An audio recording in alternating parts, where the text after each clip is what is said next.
Hello there.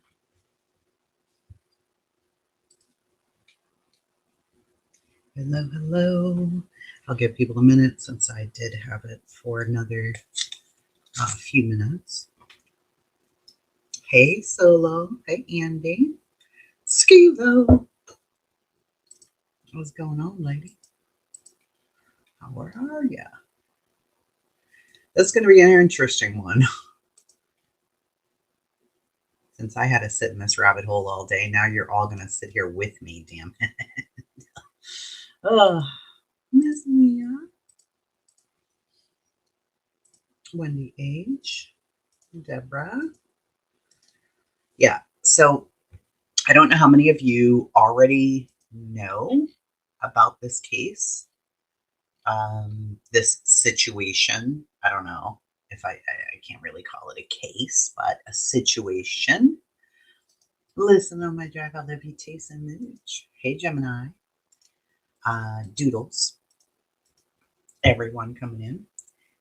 It is a very, on its face, you will feel very, very, very bad for Lauren of Hidden True Crime. And I totally get that. I started listening to the 9-hour live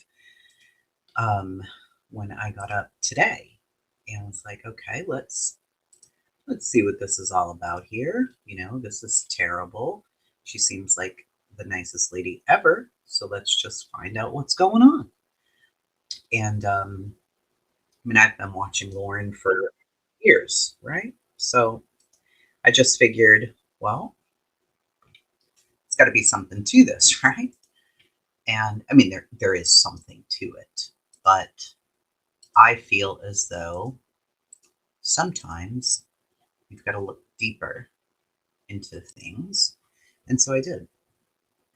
Yeah, there is a lot going on behind the scenes. Hey, nefarious Kevin. How are you?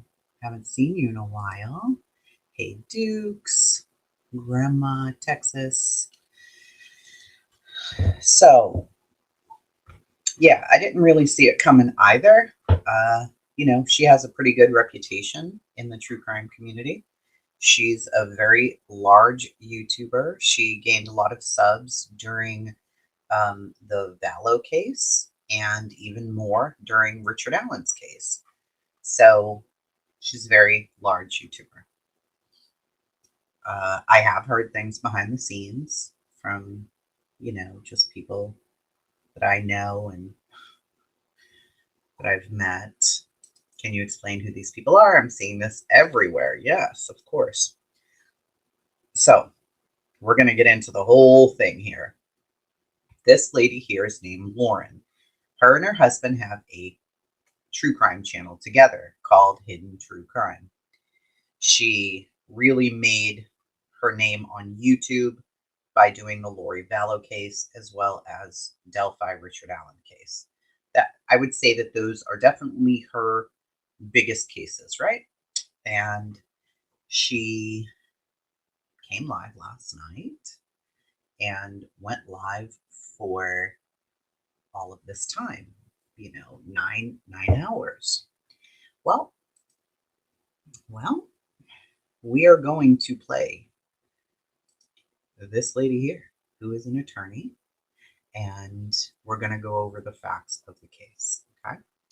Some people will automatically just take Lauren's side because Lauren is saying she's being stalked and harassed. And is she or is she not? So Lauren claims she and her family were stalked and harassed by a former friend / associate, leading to a temporary restraining order being granted. Now, a temporary restraining order doesn't mean the accused is guilty. It just means that the court saw enough potential to pause and review. So the real test of whether it was stalking and all of this would have come at a hearing, which never happened. So we're going to get there on why it never happened. But really the question that I ask is this a legitimate stalking case? Or was it a breakdown, really, in communication between Lauren and a person who Lauren talked about very briefly, from what I can understand? My volume is low? No. My volume's low? Let me listen in my own headphones here. Hold on. I feel like I'm talking super loud. I always feel like I'm talking super loud, though. So, let me just double check. She said stalking, so I don't know. Is it a little bit low? Low and tinny. We love when that happens. Hold on. No, I'm on the Shure mic. Ooh, that's weird. How is it? How is it now? Okay, let's see. How is it now?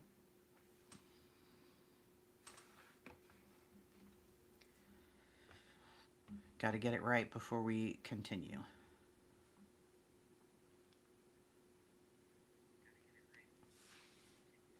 Better by a mile.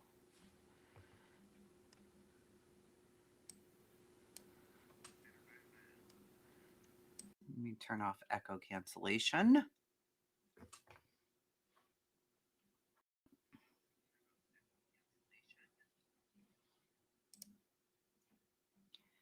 All right. How are we now? Like it was better before. It was better before. Pixie.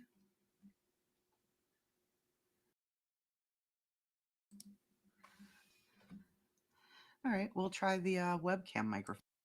Let's try the webcam. How bad is this?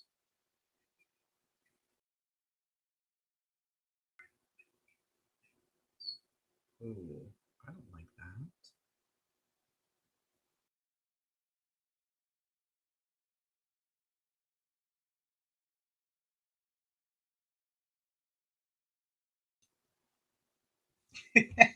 You guys are nuts. You're like, no, it sounds good like this. No, it sounds good like that.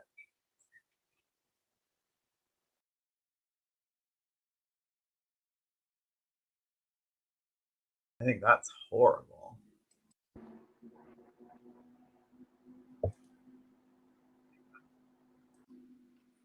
All right. We have to use the Shure microphone. There's no way that I can use that. It sucks. I'm sorry.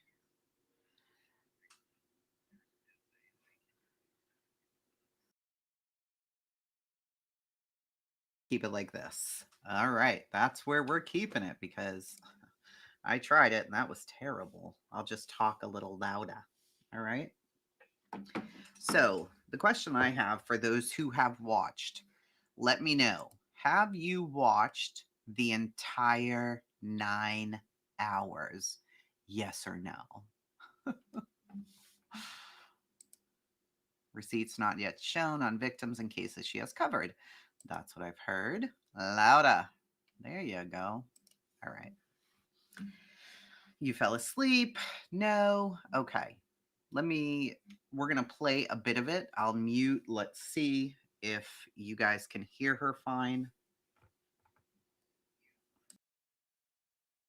And I let her know that, we might be on the different political sides of the aisle, Janice, but what we both care about is justice.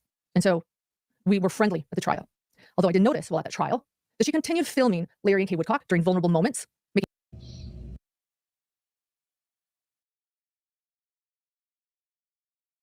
Here we go. I'm going to start, by the way, when I say everything, not to get you guys scared, but these are all the court filings. And we got exhibits and we got evidence. So before we delve into my first declaration, which is what got me the temporary civil stalking injunction, I'm going to set the stage and give you guys a bit of a timeline. So let's just explain a few things that matter. As many of you know that are my hidden gems, I call this setting the stage. Let's set the stage before getting into all these documents. And that takes us to April of 2024. I also want to point something out. I am not going to use my stalker's name during this video. So she does use her stalker's name. So here's what we're going to do. We're going to go look at the stalker. Then you can tell me if these are stalking, yes or no. Okay? I think that's fair. She does say the stalker's name. Took me about 10 seconds to find it. And that was that. It was not hard at all. So I'm going to share it with you.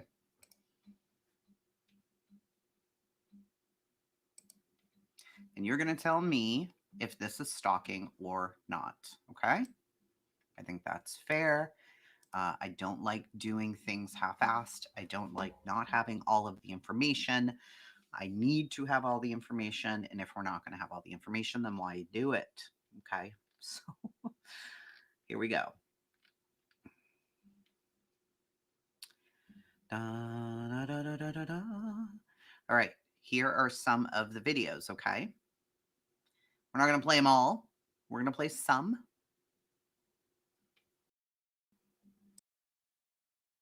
Red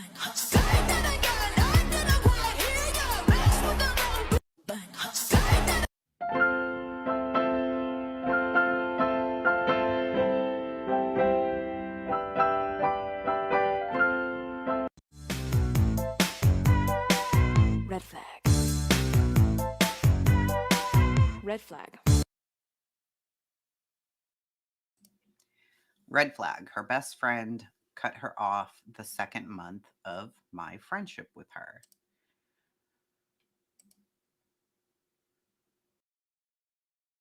She wanted to get pregnant with her comatose brother's sperm. That is red flag number 1. Keep that in line, on your mind there. That's very concerning for this woman to say this about Lauren, and we'll get deeper into that.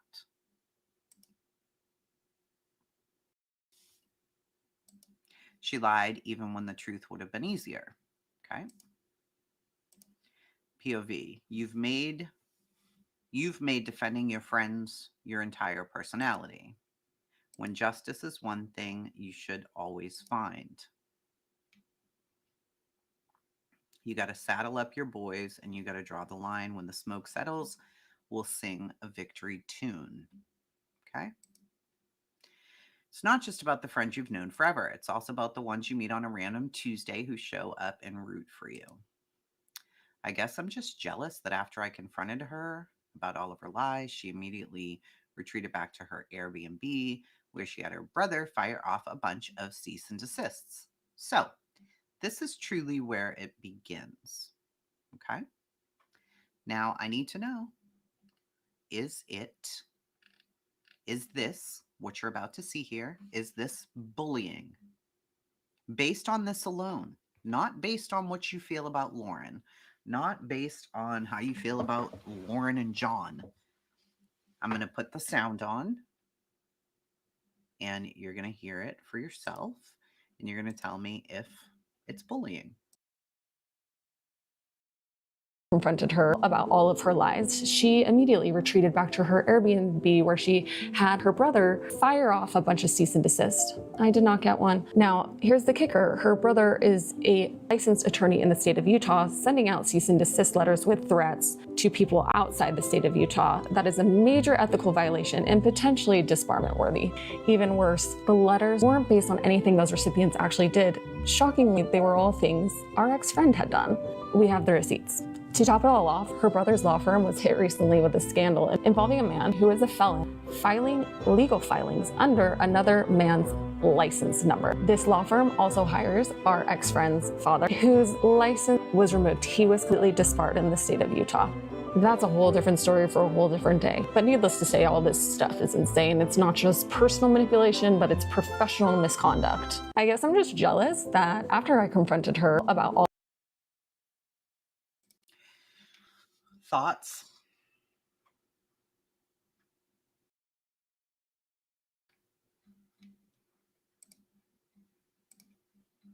On that specific thing right there. So is that right there considered harassment? Now you saw what she's posted prior, right?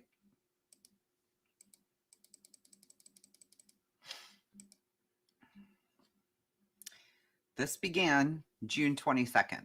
I'm bored. Tell me the red flag in a friendship you ignored until it slapped you in the face. Okay. Her name, Lauren's name's never tagged. Her name is not in any of these things. This says ex-friends, red flags. This says ex-friend, who the friend was with, red flags, friendships, liar. This says ex-friend, red flags, friendships, who was the friend with. Loyal friend, BFFs, don't mess with me, don't mess with Texas. Ride or die, BFFs, friendship, loyal friends, kind friends. This one is where we were. Ex-friend, stop caring, freedom, self-love, Utah lawyer, who was the friend with. So at this point, she gets the first C and D. All right? Now, Lauren's video is so long that you can't, there's not even a transcript for it all. But we can summarize the video as much as we can here. Let's see. Let me see how much I can summarize this. It is a hell of a lot. So it's looking for a summary for me. We'll keep going here for a second. Would have let that go. It's just her saying it. Okay. Tried to make me feel sorry for her after making multiple people cry. Rewrote shared memories to make herself look like the victim. Spread lies about a good friend of mine, telling others she was a bully and her husband were swingers. Then told people that this friend's husband divorced her for being good friends with his ex-friend. Thank you for coming a member, Kevin. Tried to intimidate my friends into silence. Played the poor me card while actively lying to everyone. Spun a full-blown smear campaign when people stopped playing along. Told creators they were only successful because of her.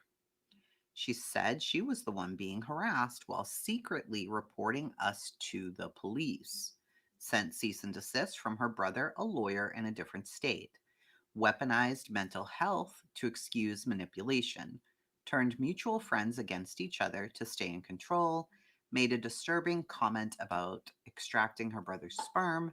Love bombed and then threatened me for setting boundaries. Told multiple people hacked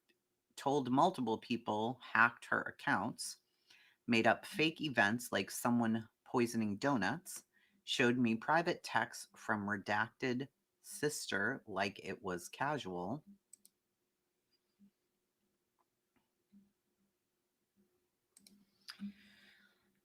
And it says, real talk, don't mix with Texas, who the friend was with, and thunder. Okay. This is the very concerning one, okay?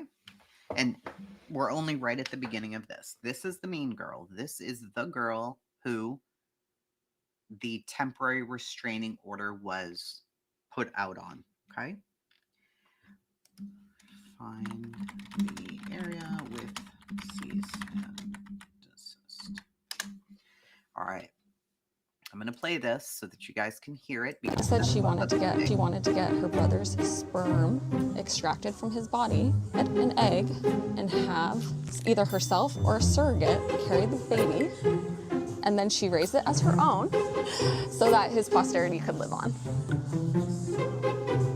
One of the things that was a red flag that I should have seen, instead of chalking it up like, oh, that's a little weird, but whatever. So her brother got in an accident and he was in a coma, okay? So he was brain dead in a coma. She said she wanted to get her brother's sperm extracted from his body, an egg, and have either herself or a surrogate carry the baby.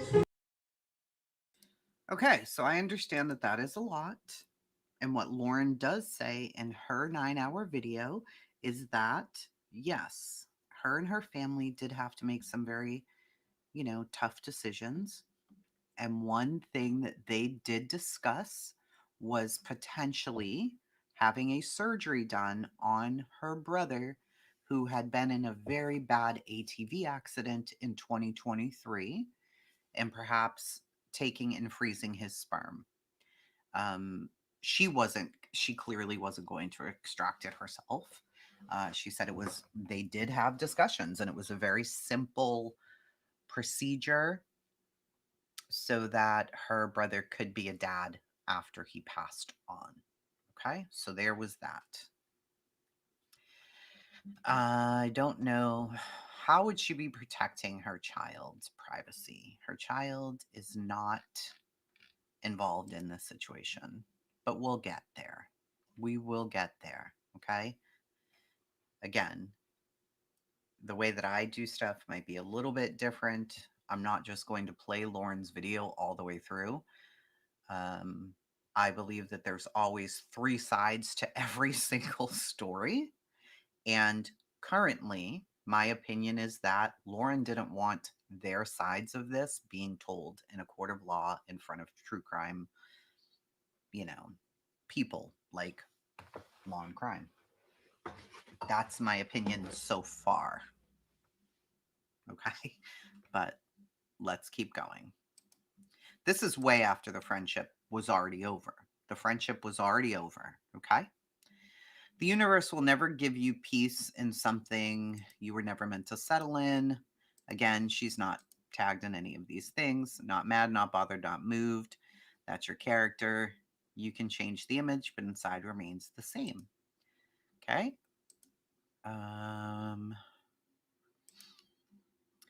POV. My friends were asked if they know redacted.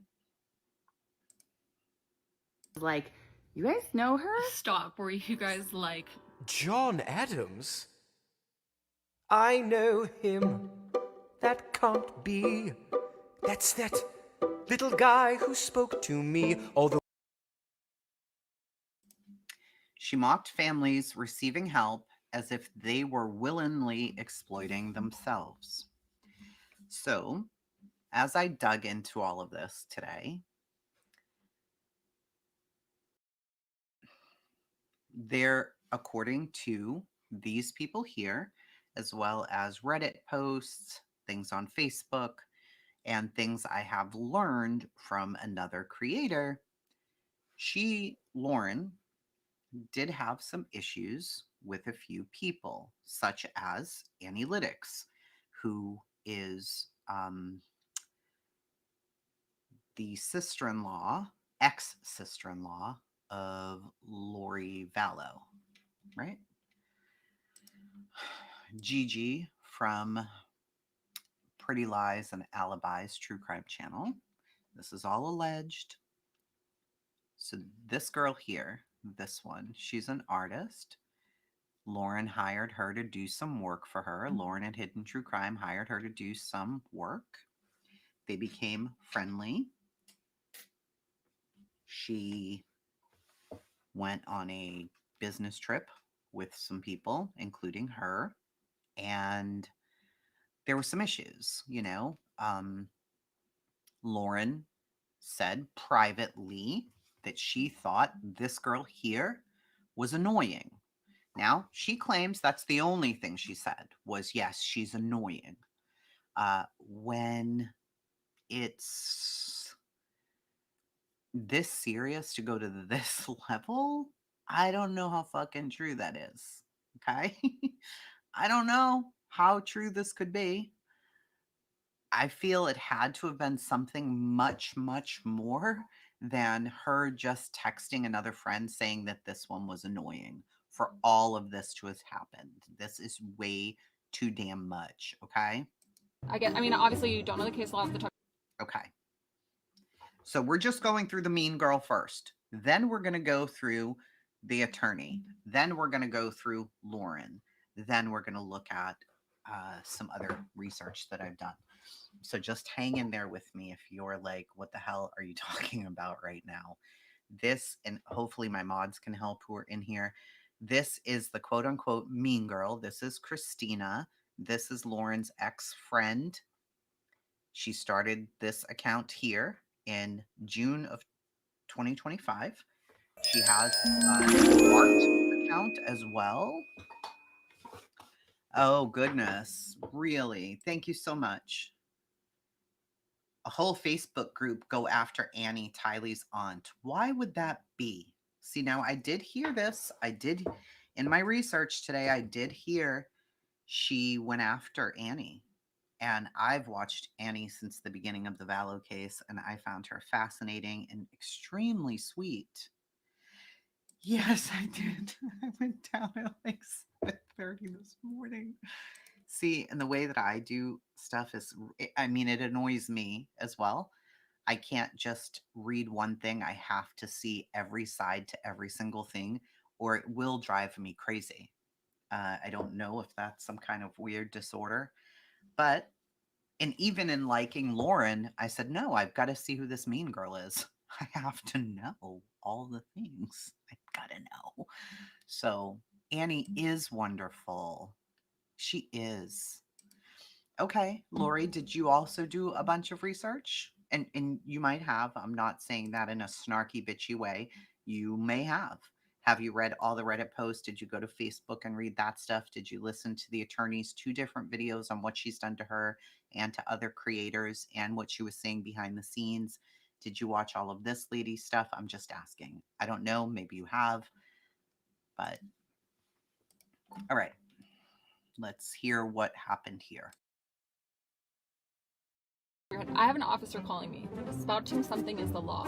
And I want to know what, like, so I can wait a second for sure. I know, but what's the case law? I want the case law, please. And then you said you don't screenshot them, but then all of a sudden No, you're saying, no, you don't. but I kind of want to now. Like, if she's kind of harassing me, so I feel like I kind of want to. But like, what's the law? Well, if you need to, then file a report down there if you get harassed. I know, but what's the Nevada law? What? You said, like, I was just doing some searching. Just here's the thing. I'm a patrol officer. I'm not going to I don't want to say I'm a best detective or anything, right? So I can do my due diligence and do some searching as well. So I didn't copy everything because we don't, there's so many laws that we just don't know about. No, I can respect that. I can respect that. Sometimes we need to, But, we need to do a little bit of extra searching and things like that. So, but I feel like to have a police officer telling me that, like, because to have a police officer telling me it's against the law to do that. I actually have several examples of her sending so many screenshots to me from other people. So, well, then that would. Person would be the victim. Yes, so I could also inform that person that she would be the victim of this. Yeah. So, but my question is, like, obviously you don't know the case law off the top of your head. I have an officer calling me. Spouting something is the law, and I want to know what, like, so I can wait a second for sure. Like, I know, like, I'm giving you grace here. Like, I get it. You don't have all the, like, I can't even remember my kids' names in a row at sometimes. Like, I can't even imagine remembering all the laws.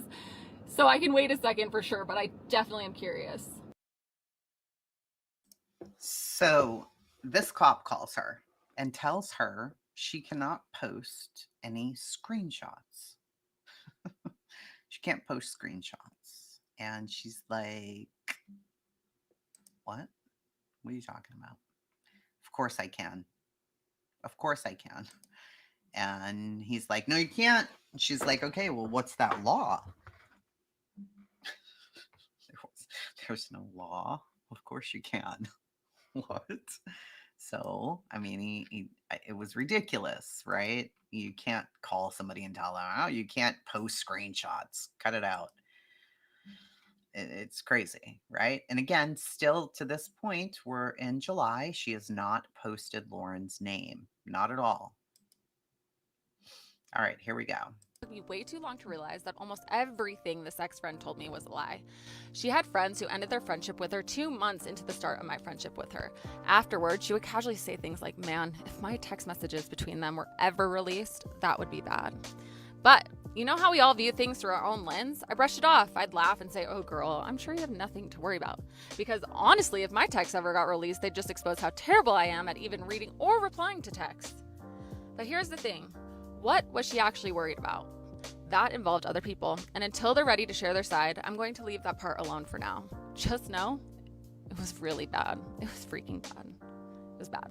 That was my final straw. The red flags had been stacking up for months, but this confirmed everything. I knew I didn't want that energy or that type of friend in my life. So I decided next time I saw her in person, I'd confront her. And when that moment finally came, what happened next? I've truly never experienced anything like it. I had suspicions for months, but So here's the thing. We cannot like this girl. We cannot like her filter or lack thereof, or how she touches her hair, and Lauren's Botox or lack thereof, whatever. Okay. I tried to listen to this without watching anything except when I had to read, because our perception of people by looking at them can affect us a lot, right? It can make you feel a certain way about somebody. So I tried not to do that. But no, at this point, she had not played Lauren's voice. She has never said Lauren's name at all up until this point. Not at all. Nothing. So let's go to the next one. Know why you're so worried about the text messages between you and your ex-friends. They are way worse than anything I could have ever imagined. I was rooting for you and you were talking about me. Now, I thought she'd be so shocked that I read the horrible, awful, manipulative, crazy things that she did. It would be a mic drop moment and we wouldn't have to talk about it. She would go on her way, I'd go on my way, the end. No, I underestimated her. She wanted to talk about it. She wanted to have a chat. I was a little bit bummed that my narrative and her story wasn't creative like some of the other things that she had just come up with out of thin air. But so now, this is when she goes and confronts Lauren. Okay? Shit, I love Botox. Don't play with me. Here's where it begins. July 2025. She goes and confronts Lauren. They're at the same place, and she walks up to her and she talks to her, and she did record it. Okay, she's saying here, Remy, that way worse than anything I could have ever imagined. That the text messages were way worse than she imagined that they were. She did not expect them to be that bad. Now, Lauren is saying, all I said was she was annoying. That's it. That's all. Now, do you think that's all Lauren said? If you had to guess, would you think, based on what you just heard from this woman, do you think that's all Lauren said? Is that this chick here was annoying? I'll get to that, Agatha. That she says way worse. Between you and your ex-friends, they are way worse than anything I could have ever imagined.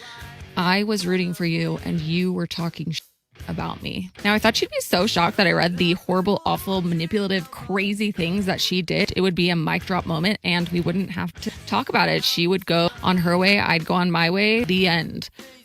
No, I underestimated her. She wanted to talk about it. She wanted to have a chat. I was a little bit bummed that my narrative and her story wasn't creative like some of the other things that she had just come up with out of thin air. But she wanted to talk about it, and that's a story for another day. I gave her a hug and I said, I now know.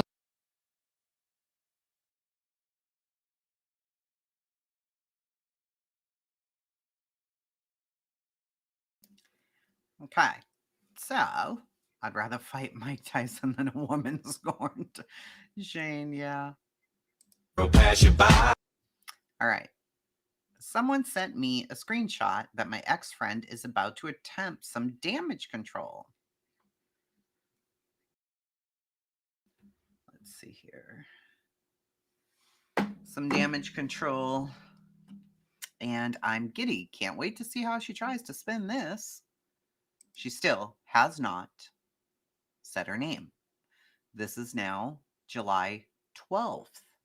See, there's some crazy comments here. How's this all working out for you? Any regrets? Like, they have been over there in this woman's comments. This is Christina. This is the quote unquote stalker. This is her right here. All right.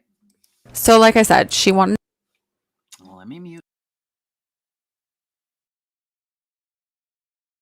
to talk then, which totally caught me off guard, but I thought, okay, fine, let's see what she has to say. And what unfolded next was unreal.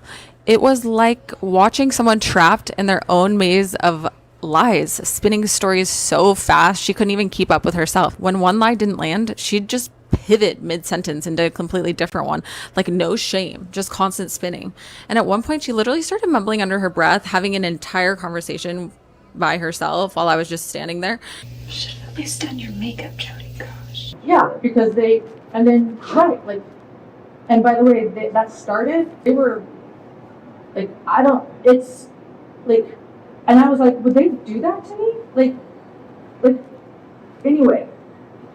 Yeah, no, I know. So in many ways, I feel catfish, And then in 1 second, she snapped and was like, oh, sorry, back to you.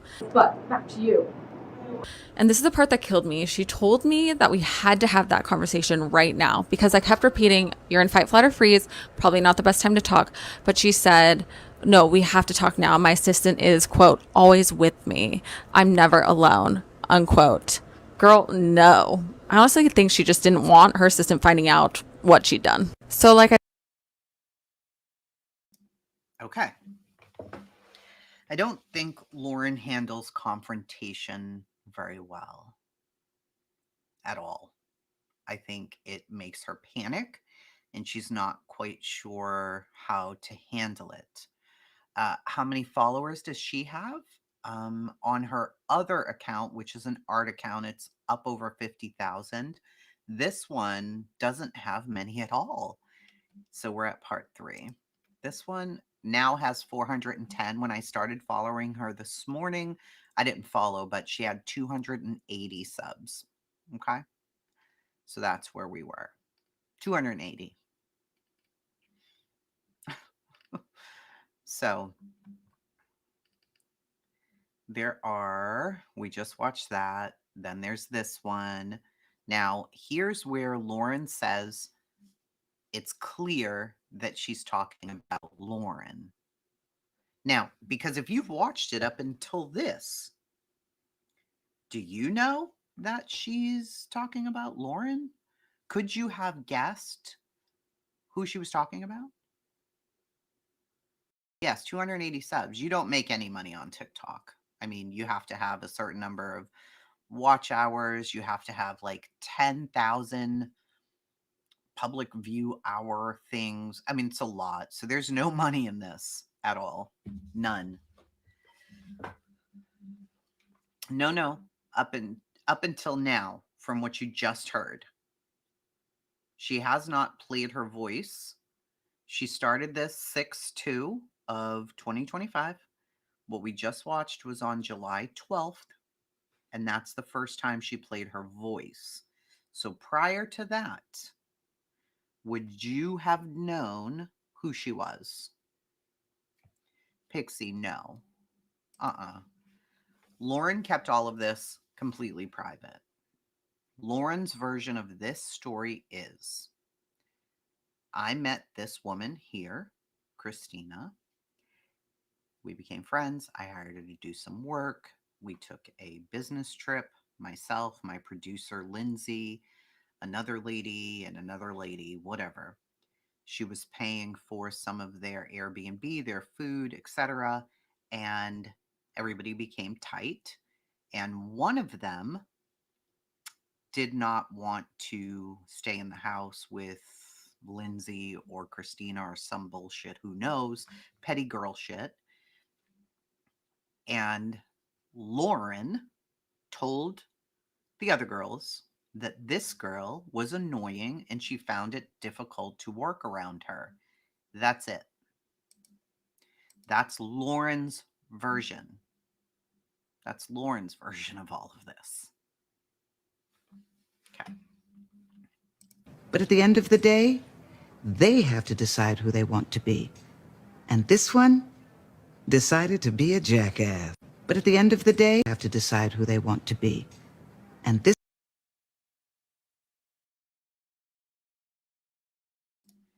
this one here is Christina, right? Right there. She's her. And this one is Lauren. She covered her face. So, unless also, too, this girl is not a true crime person. So, if you came across her on TikTok and you are not a true crime person, you have not a clue who the fuck she's talking about. Hey, I see you. Right? You don't know because you don't follow. How many of you in here don't follow hidden true crime? Maybe a lot of you don't even follow hidden true crime, right? You might be like, who the fuck are you even talking about, lady? You don't know.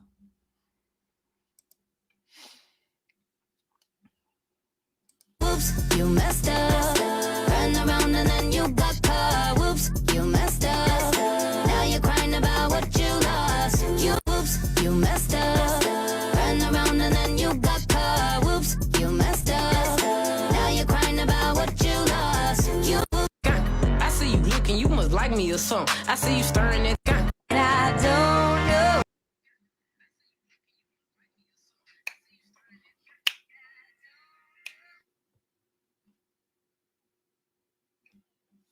Okay.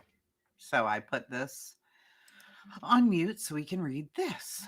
Now this is 717. Okay.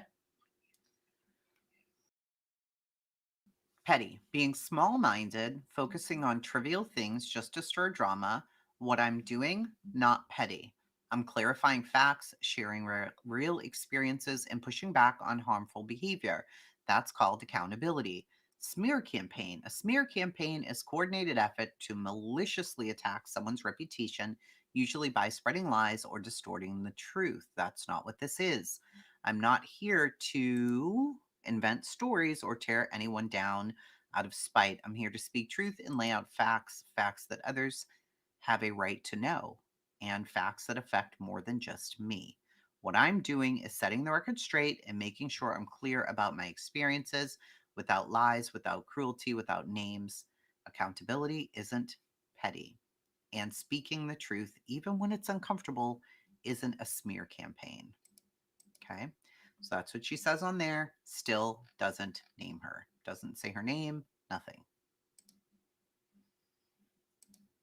She's calling me an ex-contractor now.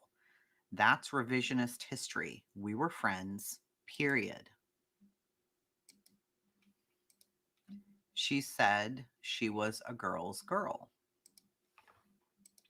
You're a loss. No, babe. I'm close with my family. I have long-term friendships, blah, blah, blah, blah, blah. It's never my loss. It's yours. So still not naming names. This is just her and her friend dancing. Does anybody else have a worstie?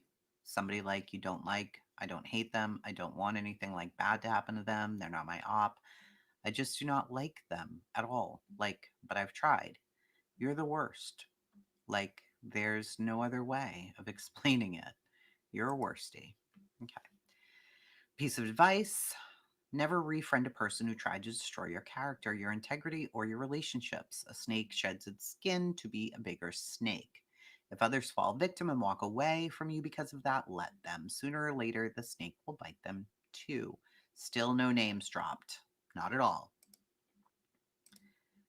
Yes, she was a contractor, but she also was friends. They also went away together. They also stayed in the same Airbnb. They also texted. They also did the things, whatever, right? And it was for about a year, allegedly. All right. POV, listening to my ex-friend's minions fill her in on weaponized kindness. Lot from today, redacted. I even took a picture with her. She came over. Oh, yeah. Okay. So this was about summer, the Vallow summer there. Hold on. I even took a picture with her. She came over and talked. She came to meet me after and she said, thank you for being so kind. And I noticed she was very open. because she knew I was kind to her. This was simply a hot mic moment on Law and Crime, and people caught it. That's what that was. And of course, you hate her. La la la. She's talking about herself there. You spot your ex-friend in the wild. It's somebody with two faces. She still doesn't say her name here. Now we're in August. All right, let's go to this. As almost street cred are her husband's credentials. She claims that he is a criminal psychologist, a forensic psychologist, and a clinical psychologist. He has a psychology license. I found that that's a fact. She also claims he's been an adjunct professor at UNLV since 2007. Because this involves other people and I'm trying to figure out what's fact versus fiction, I decided to call up UNLV and see if Dr. So-and-so has been an adjunct professor since 2007. No. You have no records at all working for UNLV? No. Okay. Well, I find a paper online that shows that he's willing to supervise PhD students doing their thesis project. My question is the man who got his PhD in philosophy, not psychology, philosophy, got his master's degree in marriage and family and child counseling, that does not have his PhD in psychology, then able to call himself a doctor of psychology or able to supervise doctorates in psychology when he has his doctorate in philosophy. Okay. Now, I think the brother story crossed a line, and I think this crossed a line. Why did you look that up? Right? No fucking reason at all. No reason. Shouldn't have done it. Period. End of. Stitch incoming abusers will create problems to get a reaction. Here we go.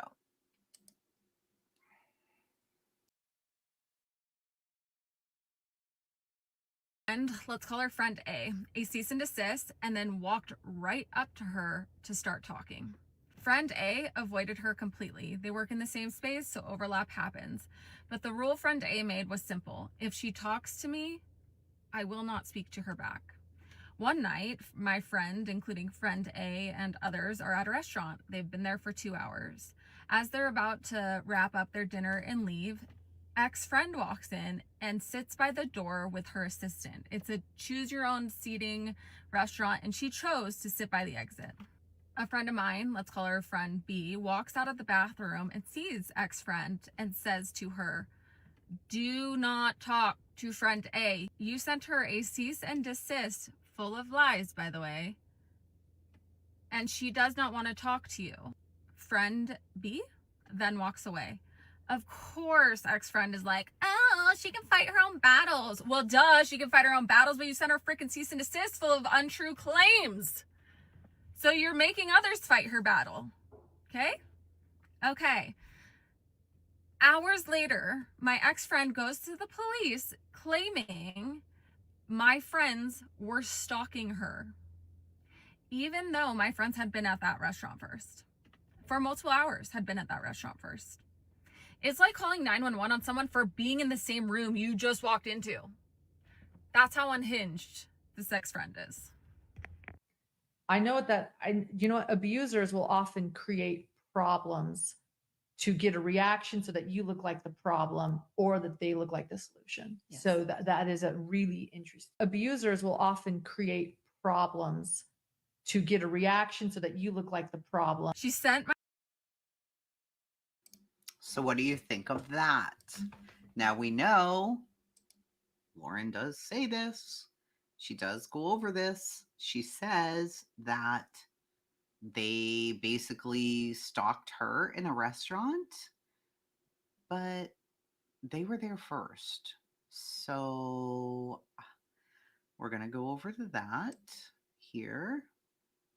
Is that it? What the hell is that, Lauren? I think this is it. Maybe? What in the shit is that? It's hard to tell from some of the things that she shared, but I am trying to... I just think, don't. I think this is it here. Hold on.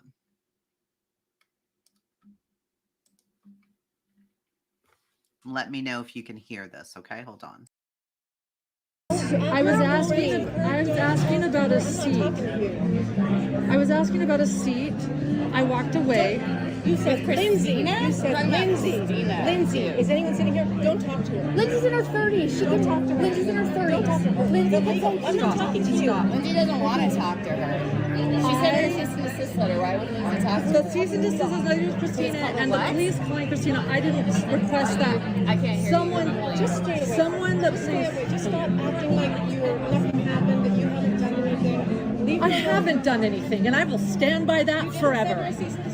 Yeah, it has nothing to do with you guys. It has nothing to do with We this. are her friends, and we will back her up till the day A cease and desist is a legal business. It has nothing to do with you guys. Things that you did. What did I do?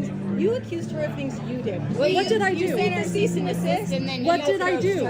You approached her after you A sent cease her and a cease and desist? Why would you want to approach her after you sent her a cease and desist? I asked if I could I know, sit. they told her there I was wasn't. at a press conference. Well, then she kept asking. I know. What does that have to do with anything? When there's not a lot of seats, you say There were lots of empty seats she could have sat at, but she chose to ask about sitting. She chose to specifically approach somebody by name that she sent a cease and desist to. It's like great. Guess what? You know what? I work with Lindsay, and she tried to get me sued. So guess what? I don't give a fuck.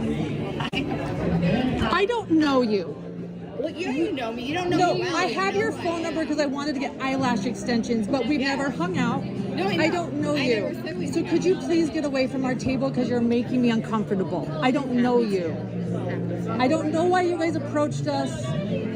We asked about a seat at a press conference. I don't approach you guys when we're all hanging out together.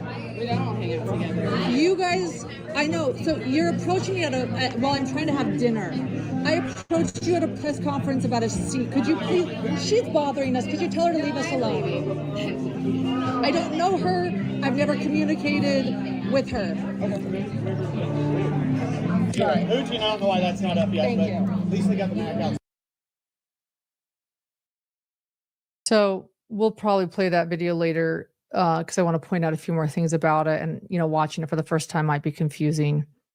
It seems, as you hear, I keep repeating, what did I do? I didn't do anything. And they keep saying that I sent their friend a cease and desist. And I say, it had nothing to do with you. I don't know what this is about. We're in a professional setting. They came up. You see, actually, Janice filming in the background at one point. I don't understand. You guys don't understand? I don't understand. So she's saying, I don't understand. So the situation here is there was a trial or something happening. They were all there. These other women were at a restaurant for about 2 hours at that point. Can you more, bitch? So they were already there. Then she, Lauren, spoke to somebody, and the other friend was like, don't talk to her. You sent her a cease and desist. Don't speak to her. And Lauren's like, I don't even know you. I don't even know you. And the girl's like, it doesn't matter. She's my friend. You sent her a cease and desist. Don't fucking talk to her. So she, Lauren, ends up calling the police to escort them out of there because she doesn't feel safe. Based on that interaction there.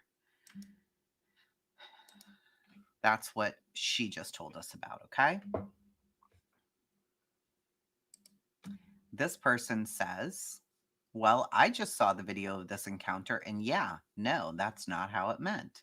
A cease and desist is not a restraining order. It doesn't let me put them in order, but, they're all over here commenting too. Lauren's dramatic, called the police escort to get her and Grace into their cars. She's a drama queen, blah, blah, blah. She should be arrested for filing a false police report. And then, so Lauren filed 2 police reports, not just one, but okay. Oh my gosh, this audio. I'll be the bitch in your narrative because I'd rather be a bitch than be the piece of shit loser who treats everyone in their path like shit because they're. Okay. I just hit post on my last TikTok, and this is the first audio that came up, and it could not be more perfect. Let's listen. Just wanted to give a quick PSA because I think we've forgotten that just because you have mental health issues doesn't mean you get to treat people like shit. Just because you went through things as a child, you've gone through hard times, doesn't mean you get to treat people like shit. Yep. Just because you're having a bad day doesn't mean you get to treat people like shit. Okay, because I feel like we've come to this place, like for a really long time, mental health wasn't even acknowledged, and now some people use it as like a card, right? Like they, you know, have this thing, so they get to do whatever they want, or they get to try and make people, you know, act a certain way around them, or what have you. Nope, I will not be subscribing to that. Right, I can acknowledge that. How many people have a mental health issue? How many people have been through hard things as a child or in their life? How many people have a bad day? All of us. And there are so many of us that don't treat people like shit, that are nice. I got my first hater.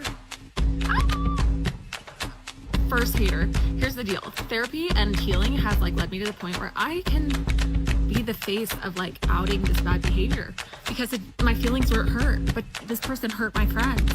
So like my post at the beginning, I have made this my personality to defend my friends. But I'm like so glad you're my first hater. Welcome. I'm about to show you the fastest friendship crash you've ever seen. And I have the receipts because, contrary to what the Nevada Police Department would like you to think, it is not illegal to share screenshots. What's the Nevada law? Let me see if I was just doing some searching. Started in the morning. Doing some searching because here's the thing. I'm a patrol officer. I'm not going to toot my horn and say I'm the best detective or anything, right? So I did do my due diligence and do some searching as well.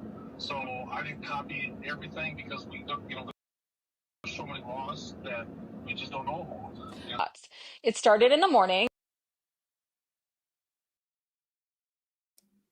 Okay, now we're getting to the part where she finally shares something that can lead back to Lauren other than Lauren's voice.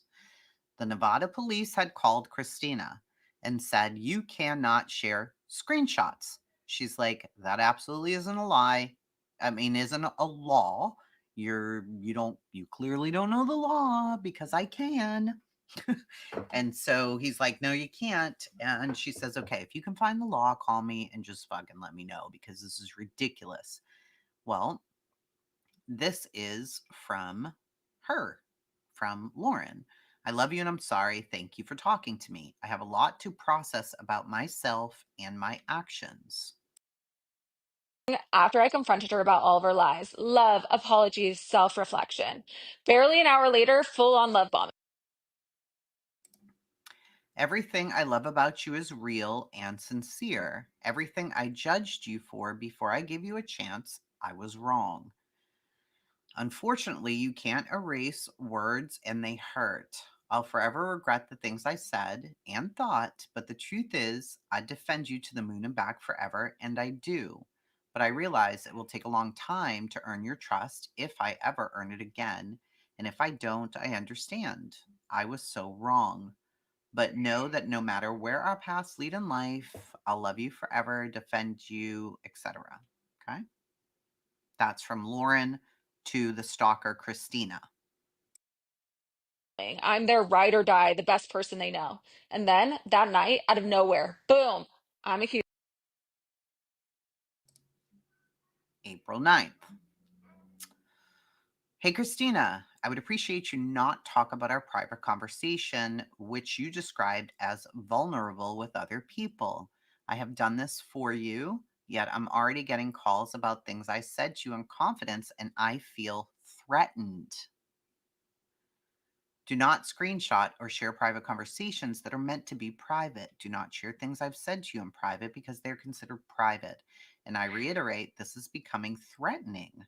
So the thing that was threatening was there was a woman named Liz. Liz brought donuts, allegedly. And somebody kind of made a joke that the donuts were poisoned or something. And somebody said, oh, so-and-so brought those, don't eat them. They're poisoned. And so they didn't eat them.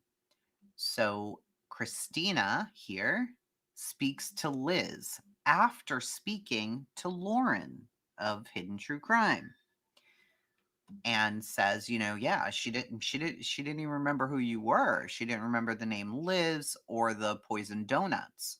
So Liz calls and leaves a very normal message from Lauren saying, it's me, Liz, and you do know who I am. Like, you do know me, and you don't remember the donut incident. And that was really all she said. That was it. So when I see this part where she's saying she feels threatened, it's the same night that she was just like, I love you. I'm really sorry about the things that I did say, blah, blah, blah. Maybe I can clarify if I have more information. Yeah, it was not going to be live streamed. They were going to have a video recorder in there. And we are going to get to that part of it. I just wanted to show you guys the overall feeling of this TikTok account, because this is what Lauren was upset about. So we have to see this before we can proceed to Lauren being so upset. Of something I didn't do and threatened with legal action. Here's the deal. I didn't tell or talk to anybody about what we talked about it because I had Now, she says, I can confidently say what you're claiming is false. I haven't talked to anyone about our conversation. As for your other request, I think you already know I'm not the only one you need to be worried about when it comes to sharing private conversations. And I'll be honest, receiving a message like this, especially with the accusations and threats, puts salt in the wounds. I didn't expect that from you. a legitimate feeling that she was going to pull this crap. This was a control tactic, and now I know the signs. And I'm not worthy. Christina's the greatest friend in the whole world. She's shown. okay, question. What kind of personality type just makes things up to play the victim? No ammo, no proof. They literally create it out of thin air. I asked because that's what happened after I confronted my ex-friend. I went out of my way not to say anything to anyone. I did not want to risk giving her any ammunition. But the very next day, a mutual friend would not even look at me. His wife uninvited me to a dinner, and I knew right then she had made something up about me. At first, I thought that my actions speak for themselves. Take the high road. I am a good friend.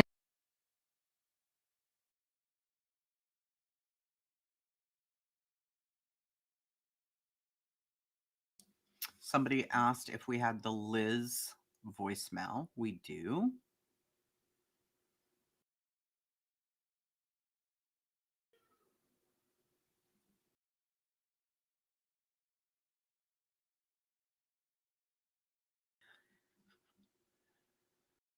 Give me a second here.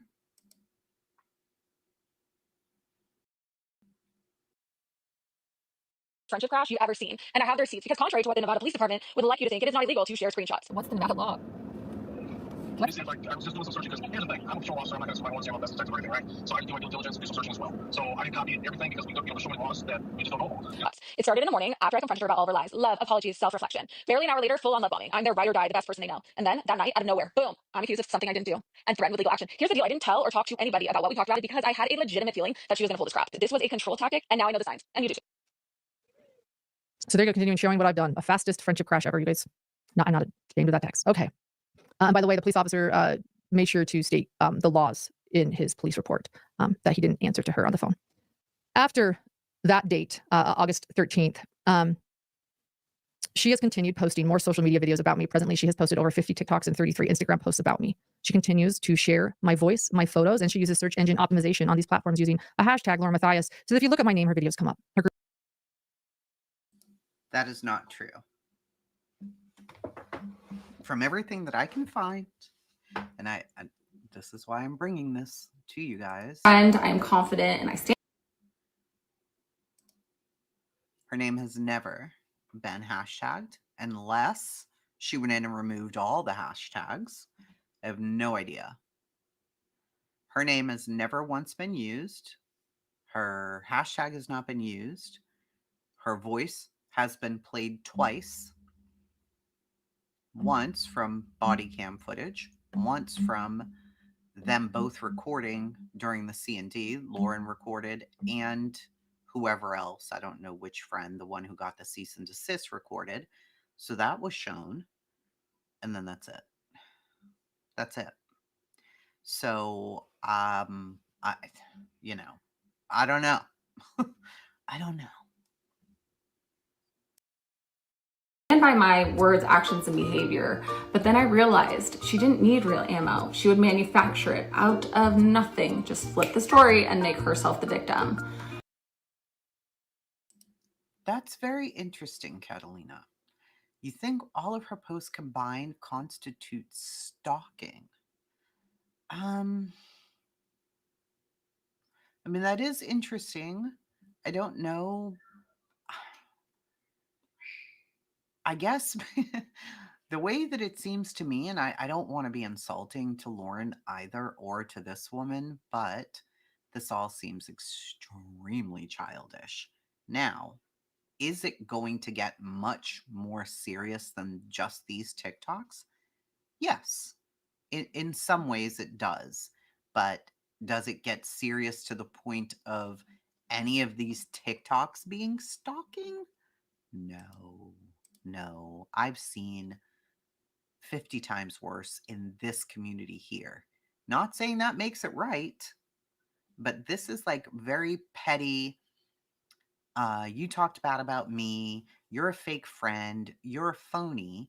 And again, if you don't follow true crime, never in a billion years are you going to know who this is about.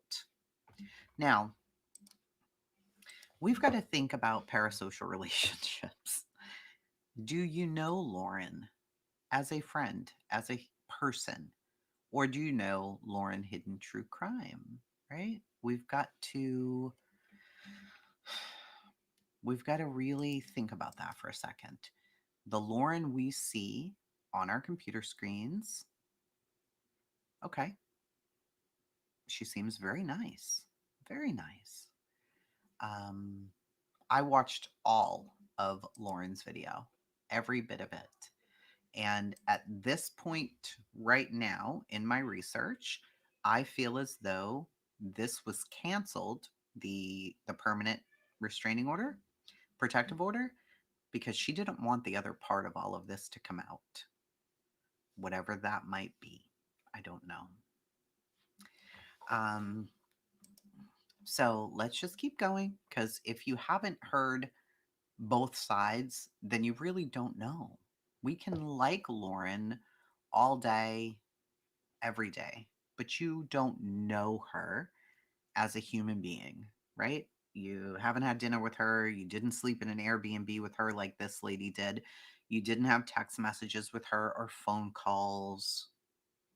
No. So. Let's be clear, I'm not claiming I'm a victim. I'm sharing this to say that's when I decided to start sharing this here, not because I have anything to prove, but because toxic behavior like that is real, and if you ignore the red flags, they'll smack you in the face like they did me. So seriously, what personality type does that? I'm curious. I'm not diagnosing. Let's just have a discussion. What is it? While she was texting people, spreading lies. Okay. While she was texting people and spreading lies, and you guys are going to be surprised in a little bit. All right? I will say that part. Okay? Ex-friends lies about Jay to others. You get along with blank, Jay, and Annie. That's not a winning endorsement. Blank moved there briefly and then learned people in Rexburg weren't kind. Jay didn't help. Everyone in court acts like we're all in this together for justice, is super kind to one another, except for Jay, who acts like she's saving seats in the cafeteria for the cool girls. Why do I suspect Blank is a swinger? Because I do. At least she's dabbled, maybe dabbling. What's up with Julie Rowe? I think Julie Rowe is like Annie and Jay. and every other Rexburg woman freaking out that the Daybell case is coming to an end and they will once again be irrelevant. I've always been a bit wary of Jay. Annie doesn't like me. I tried to play it off and be everyone's buddy and would chit-chat with Annie in line and for security. And once she was gone, I tried to include blank, and I think she appreciated that. But deep down, I don't think I would ever blank hang out, but drinking with blank or aunts of Jay. Okay. Lies about friend Jay. She's also texting friend Jay, pretending like she doesn't. Now, so all of this is happening behind the scenes. She's texting people about Jay and Annie, analytics, and a bunch of other people, right? So is she gossiping? Yes. Is she a little bit shit talking, saying somebody's a swinger and all of that, and she has a feeling they are? Yes. And at the same time, she's sending this to Jay. How much longer are you in town? I'm leaving tonight, but we should go to dinner before blank is over. I know we have friends on other ends of the aisle where it comes to the politics of this case. Her living but nuts. I've always liked you, and I think when it comes down to it, we just all want fucking justice. Anyway, if you're down to hang out, I'd love sometime. I should probably have invited you over when I interviewed blank and blank. It was a wild ride. Yes, this is all Lauren. These are Lauren. Lies about friend. Talking about a lot of people, especially Jay. So the friend Jay, their name just starts with a J. Okay. Living guts. So fascinating. Have a good day. Don't be a dick. Wow. Do we think it's weird when a YouTube channel claims that they have a work history of XYZ, but there's like no way to really verify that?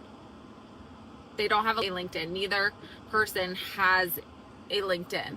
And I think LinkedIn is important because they can connect the person with the former employer or where they worked, and it just verifies that what they're saying is legit. But I could be reading into it. Am I reading into this?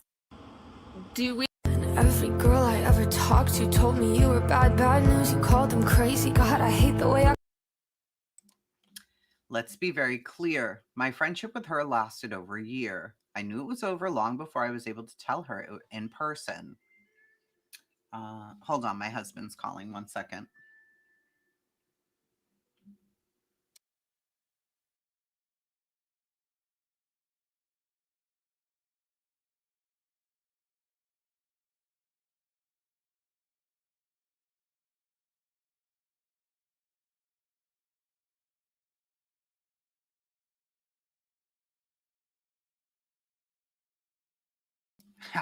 I stole his ear thing. Anyway.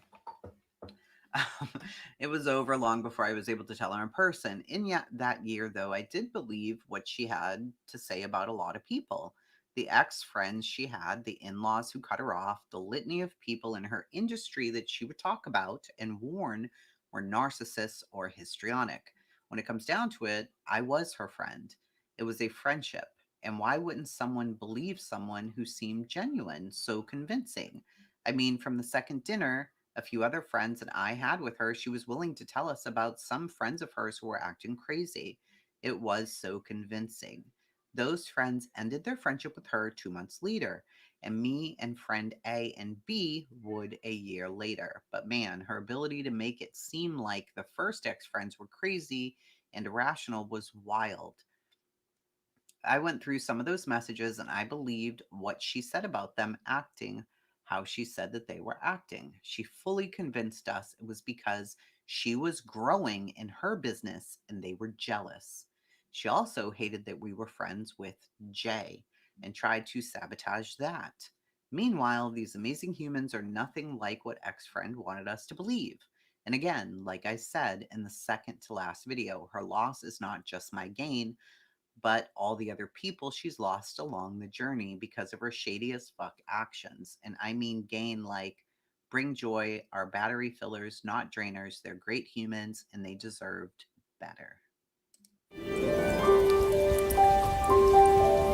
You're running late, you're fumbling your keys, you spill your drink all over you, and before you know it, bam, you've missed your train by 5 seconds. Annoying, right? But what if that 5 seconds completely changed the entire trajectory of your life? This is what's called the sliding doors theory. But not all sliding door moments look like missing a train. Sometimes they look like defending a friend behind their back to another friend. Friend B and I had just taken a picture with someone our friend Janice knew. Totally normal, nothing dramatic. Well, we come back and our ex-friend literally goes off on Janice. The level of hatred spewing out of her mouth was intense. It wasn't even a choice. Friend A, B, and I just defend Janice. She is an amazing person. We defend her. The end, we also subconsciously were not putting up with that type of culture in a friendship. Absolutely not. Absolutely not. It got so intense that friend A and B shut down, completely shut down. And this ex-friend just kept going. So I pushed back. It had to get to the point where I literally had to tell this ex-friend, you are embarrassing yourself. The way you are acting right now is embarrassing to you. Like, you should be embarrassed and ashamed, literally. That one moment, it made all the difference. It set the precedent that we did not put up with that type of talk or energy in friendship. It also was that sliding doors moment because she realized that she could not use us to twist any sort of narrative or any sort of story or lie that she wanted. Because people who did play into those rants or those outbursts, well, they were just pulled more and more into her. Here's what we have to remember. You've got to think about this. Lauren is on a different level of true crime. Okay? She's got over 250,000 subscribers. You know, she's up there. She's well regarded. These ladies become friends with her in professional capacities and otherwise, whether they're doing contract work for her or whatever it happens to be. Okay? Welcome, Grandma Sherry. Thank you, Doodles.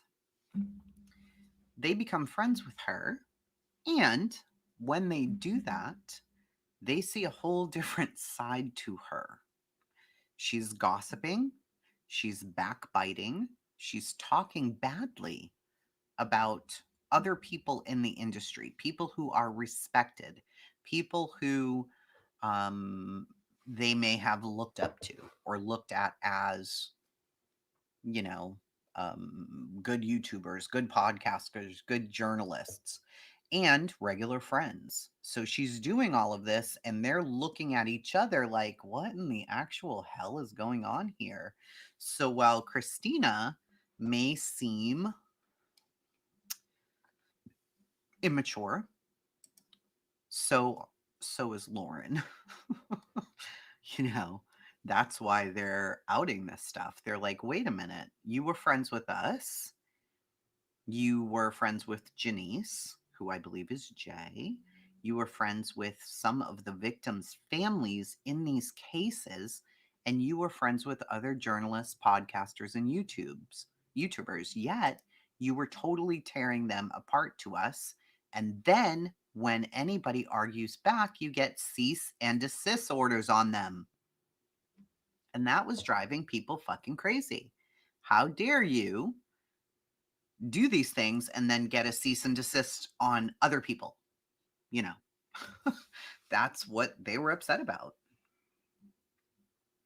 2020, I was pregnant with my rainbow baby after having. During this deconstruction era, I have discovered a lot of white lies. And by white lies, I mean actual lies that are just more trivial. Do I share them? I need to know. Whoops, you messed up. And don't come over here lying on me, because I'm going to tell what you said, Ronnie, Bobby, Ricky, and Mike said. Don't lie on me. That is my biggest pet peeve. Do not lie on me. Now, to me, this looked very silly, very goofy, very TikTok-y, right? Lauren said this was threatening. What? Threatening? I mean, Ronnie, Bobby, Ricky, and Mike, that's New Edition. What in the actual shit is happening here? No, Sophie, we're not there yet. We're not there yet, Sophie. Stick with us, friend. Okay. We haven't gotten there yet, Sophie. Damn it. Where we are, you have to start at the beginning of any story. I could come on here and spin this for Lauren and only play Lauren and say, oh man, I love hidden true crime. I can't believe that somebody did this to her. This is actually terrible. My gosh. That's not me. I'm sorry. I can't do that. I've seen it happen here in our little community where somebody says something and the whole fucking crowd runs with it. They don't check the other side. They don't listen to the other side, and they only go with who they like. Now, while I do like Lauren and I do appreciate hidden true crime, you don't run and call police for no reason, you know? Somebody doesn't start a TikTok about you for no reason unless there's something happening. You know, it's different. Bye, Trishy. It was good to meet you. Unprofessional versus catty and private is not comparable. Nobody ever said that. Okay, so keep it together here, Trishy. Nobody said that, but there are two sides to every story. If you just came here for a group hug, you know, so we could all hug it out about Lauren, you know, we're not going to do that. We're going to look at everything and then people can make up their own minds. Okay?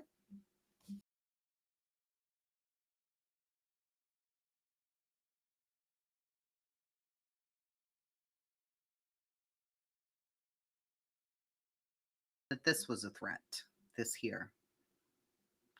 That this was a threat because it was an Eminem song. Okay, fair enough. Focus on what it means.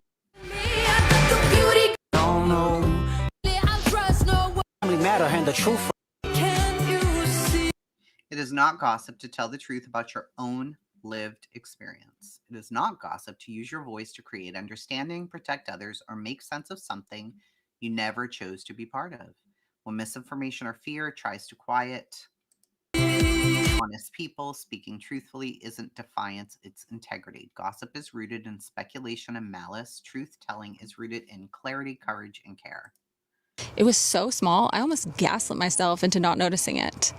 I had just heard her share something online that had actually been my experience, but she told it as if it were her own.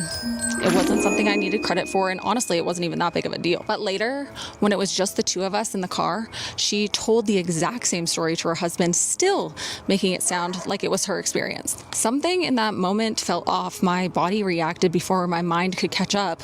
A twist in my stomach, a sense of dissonance I couldn't quite name. It wasn't about ownership. It was the unease of watching somebody subtly rewrite reality.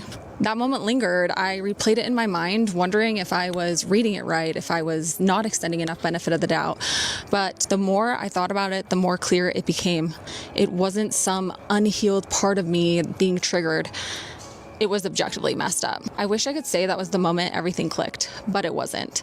It was just the first crack in the facade. From there, things began to slowly crumble, and in that crumble, I continued to look inward, trying to heal, trying to give grace, trying to take responsibility for my own feelings. But looking back, I see it now. I swung so far toward introspection that I'd forgotten discernment is not judgment. I didn't know you could become too healed, so focused on self-work and compassion that you overlook the red flag staring right at your face. Now I know when your body whispers that something is off, listen. Somebody's gonna give you.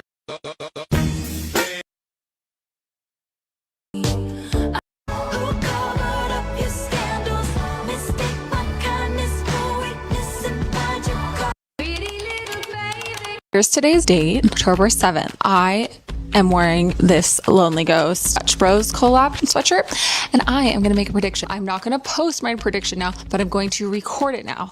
So if this prediction happens, then I'll post it and I'll show that I made this prediction today. And my prediction is,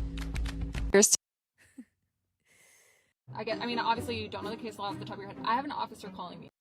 It's not gossip if you're telling the truth about your own lived experience. It's not gossip if you're speaking up to protect others, to reclaim your voice, or to process something you were dragged into against your will. When someone lies, manipulates, or causes harm and then tries to silence people with fear, legal threats, or social pressure, that's not drama. That's abuse of power. And speaking about it is not only allowed, it's necessary. Gossip is rooted in malice and speculation. Truth-telling is rooted in clarity and courage. What? In the summertime, driving up the west coast, me and my Valentine, we ain't got no place to go.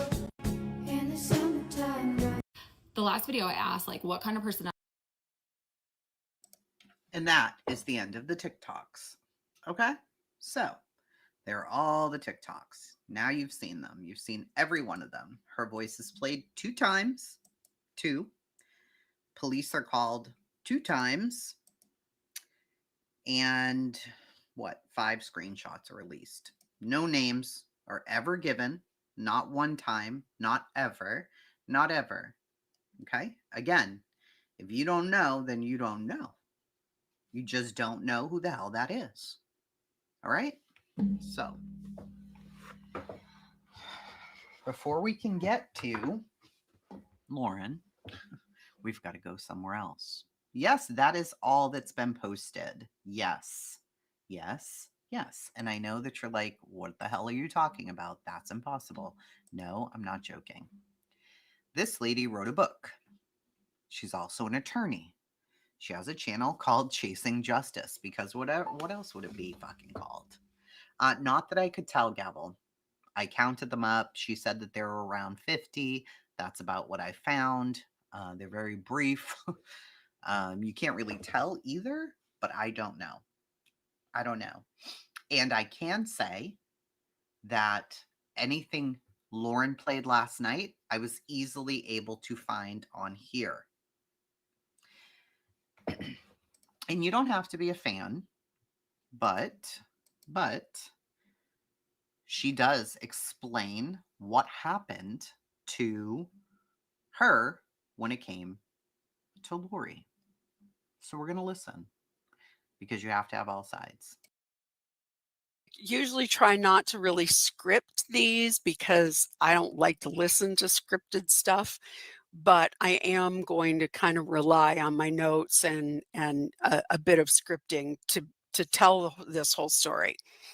But what I really want to focus on is the fact that we're seeing this rise in what we're calling lawfare.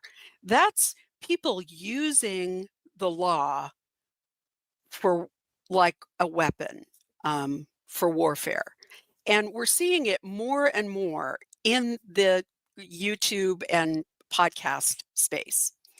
So what is happening a lot of times is that people are reporting creators and filing these legal actions, not because there's genuine harm, but because they want to censor the other creator's commentary or impact a creator's financial resources, or in some other way chill speech.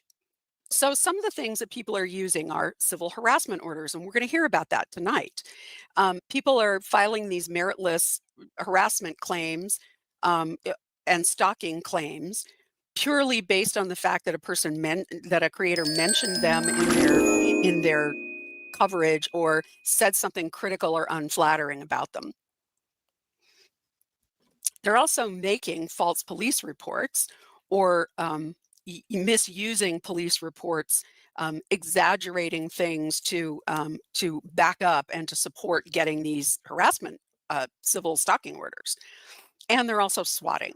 Now, swatting is when they are calling in fake emergency 911 calls, emergency welfare checks, sometimes resulting in armed police showing up at a creator's door for absolutely no reason at all. And other strategic lawsuits against public participants. These are slaps, they're called. A slap lawsuit is one that intends to censor, intimidate, or silence critics by burdening them with expensive, baseless legal proceedings. So bringing baseless kinds of cases against people for the purpose of silencing them because they can't afford to fight these baseless claims. So the goal isn't to win the case. The goal is to drain the other person's resources and coerce them into a settlement or a retraction. Many states have instituted anti-SLAPP statutes. Oregon has one, California has one, to protect people from that sort of frivolous litigation. And lastly, a lot of them are misusing copyright and defamation claims. So they're misusing YouTube's copyright strike to take down people who are fairly commenting on a creator. And even when the creator is reporting truthfully on something that's a public interest, they harass them and make these sorts of claims and claim to YouTube that the creators using their copyright material, even though it is fair use. I'll be getting to it. So in one recent case, a YouTuber sued 2 other creators for harassment after they reported on abuse allegations against the first creator. And even though the lawsuit was later dismissed. So it has some real serious impacts on creators. First of all, it ends up that creators end up self-censoring because they're afraid of what to say. So it has a chilling effect on First Amendment speech. And then, of course, if the legal claim is tied to a YouTube, YouTube's 3-strike system for community violations can mean that a YouTube channel is terminated. And that can have a big effect on people's livelihood. On the other hand, we also need to be speaking the truth about these cases and about what is going on. To all trolls, I am not the one. I don't know what that means, but if you're a troll in my chat, get the hell out. I loved that. I've watched several of her videos already, but her mod is the Jennifer. She's like, to all the trolls, I am not the one. Here goes Lori like, to all the trolls, I am not the one. I don't know what that means. Get the hell out.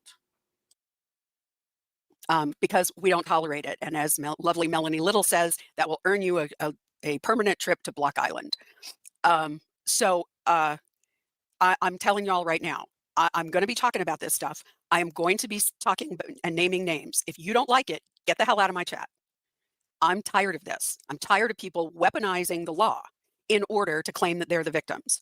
So the next thing I want to talk about is I want to talk about some specifics. So, and this is where I am going to, for the purposes of accuracy and clarity, I am going to use some scripted notes.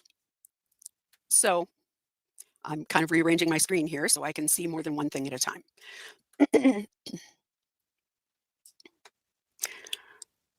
One of the cases that I wanted to talk about is our friend Ian Runkle. Those of you who may not know Ian, he is... So Ian Runkle does have a situation going on, but we're going to skip over that. Welcome, Chrissy. I do like her too, so far. So let's see. She talks about Ian Runkle for a bit here. Victims prowling their houses and in general making them uncomfortable and fearful. In some cases, they were people who threatened victims with violence if they didn't pay attention to the stalker. So now let's talk a little bit more about the specifics in Ian Runkle's case. Jeanette Braun is a lawyer, lives in Illinois.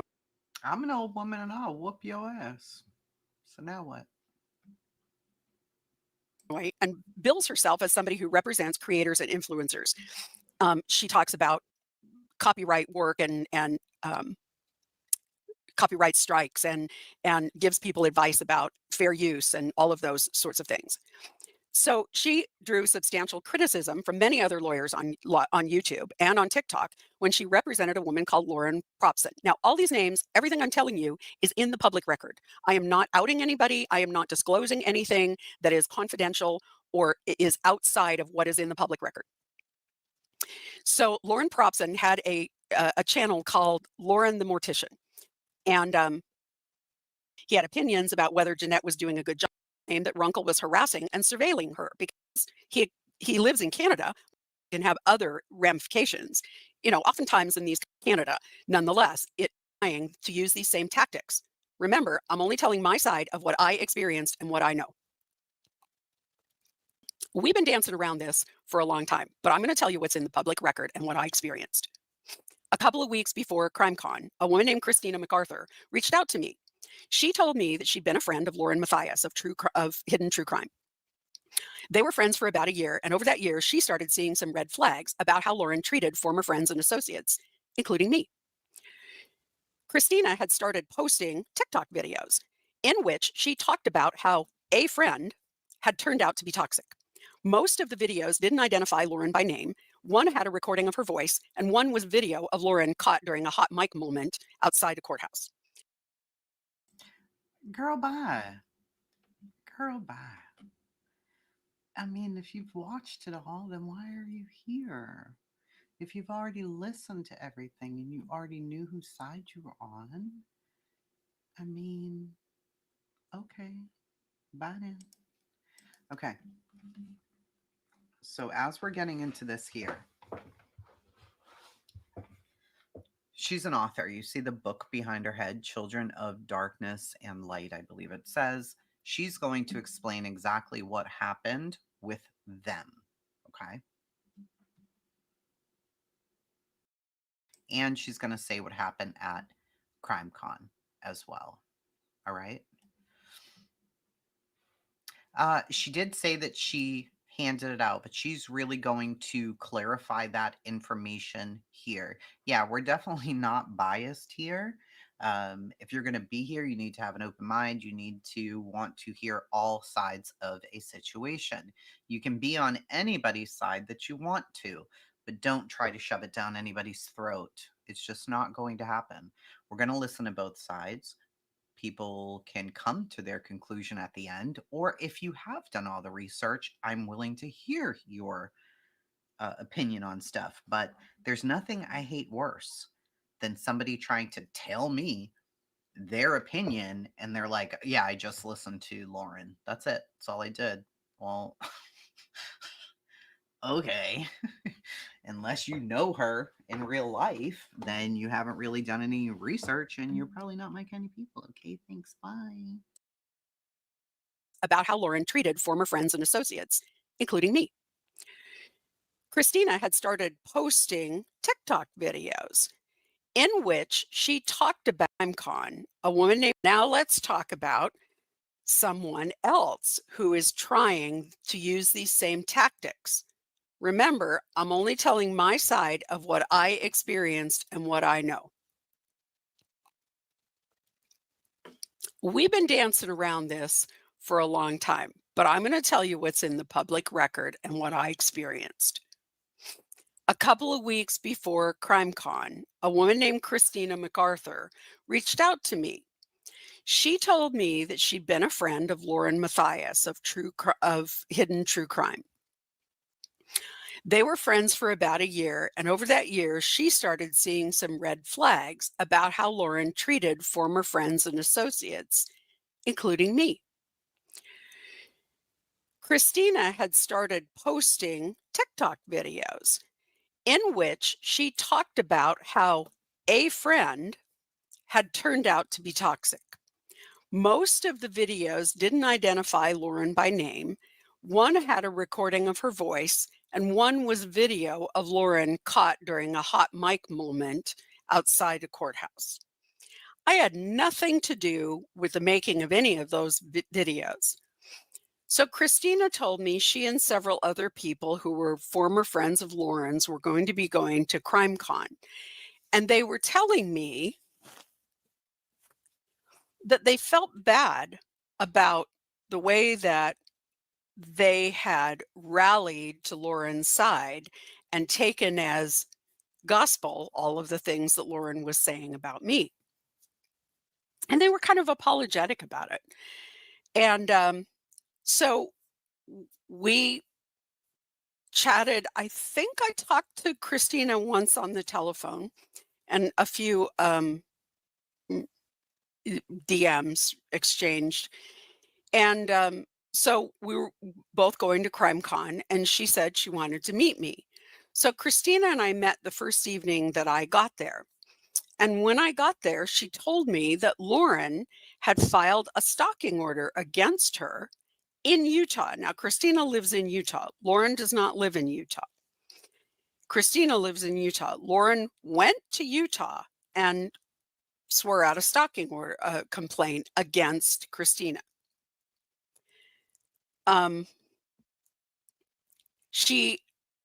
Lauren and Christina, from what I understand, had been in the same place a couple of different times because they were both attending trials.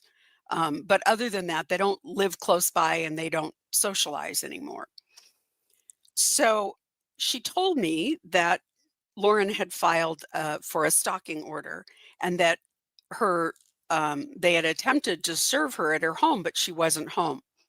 The next morning, which was Friday morning, the beginning of CrimeCon, Christina told me that she was served with this order in Colorado. Now, I did criminal and family law, and I have seen a lot of stalking and domestic violence orders in my. When I read the order, I thought it was outrageous. Lauren was alleging that she was in fear for her safety because Christina had posted negative things about her on TikTok. Because the orders are issued now, CrimeCon was only 1 month ago. 1 month ago. So, this lady on your screen, Lori, goes. Christina, who we just met on the TikTok, we just met her. She's also there. She bought her tickets last year to attend. Okay. Other people are there as well. Lauren has Christina served the morning of CrimeCon starting. The morning of. Now, when Christina purchased her tickets to CrimeCon, Lauren at that time didn't even have tickets to CrimeCon yet. But Christina did. So when Lori on the screen gets there, she talks to Christina. And Christina's like, yeah, I got served a restraining order. I'm not at home. My husband told me about it, but I'm already here. So she ends up talking to the police with Lauren talks to the police separately, and then Christina talks to the police as well. Here we go. Ex party never had the opportunity to tell her side of the story to a judge. Lauren demanded and the judge ordered that Christina not be permitted to be anywhere near Lauren, her family, or her employee. At Lauren's demand, the judge also ordered that Christina was not to post anything online about Lauren. That's a clear violation of Christina's First Amendment rights. So, because of the restraining order, the CrimeCon organizers told Christina that she couldn't participate in any of the CrimeCon activities, or she couldn't be in the CrimeCon space, even though Christina had purchased a very expensive VIP ticket for the weekend. They couldn't, however, keep her from staying in the hotel. On Saturday evening, I was having a drink in the bar with several people, and Christina was there. The bar in this hotel is huge, and there was plenty of room for everybody and plenty of space for everyone. It was busy. There were a lot of people there. They had the awards night, and it had just let out. So there were lots of people coming to the bar afterwards. While we were sitting there, we saw Lauren's minion, the person she claims is her producer, cruise through the room at least once. And it was really clear that she was looking for somebody. She was checking out the crowd, and this wasn't just casual. She was looking for somebody. Not long after that, the local Aurora, Colorado police showed up and called Christina away in a conversation. It was really embarrassing for Christina. And after a conversation for a few minutes, they told Christina she had to leave the bar because Lauren wanted to come in. So Christina left. One of the people sitting with us was Anjanette Levy from Law and Crime. Who? Who you say? Pause, please. What? Yes. Yes. But yes. Okay. Yes. Okay. Hold on. Anjanette Levy from Law and Crime was sitting at the table with this lady Lori and that lady Christine and some other people. Okay? Why is this lady telling the story? She was there. She is a true crime author. She's going to get into that as well. She was at CrimeCon. She's been at CrimeCon several years before. She was there sitting with some people that she knew, including Anjanette Levy. Anjanette Levy is on Law and Crime. On Lauren's video, Hidden True Crimes video, she said 100 times yesterday in the 9-hour live, I don't know how they found out. I don't know how they found out. I don't know why Law and Crime would want this information. I don't know why Law and Crime wanted to video this. Who would have told them? Who leaked this? Who did this? Well, Law and Crime was there. They were there. Thank you. I appreciate that, Rebecca, very much. Welcome. So because Anjanette Levy is sitting there, she knew, oh, something's happening with Lauren from Hidden True Crime and this chick, Christina, who's sitting here. That's how they found out. That's how they found out.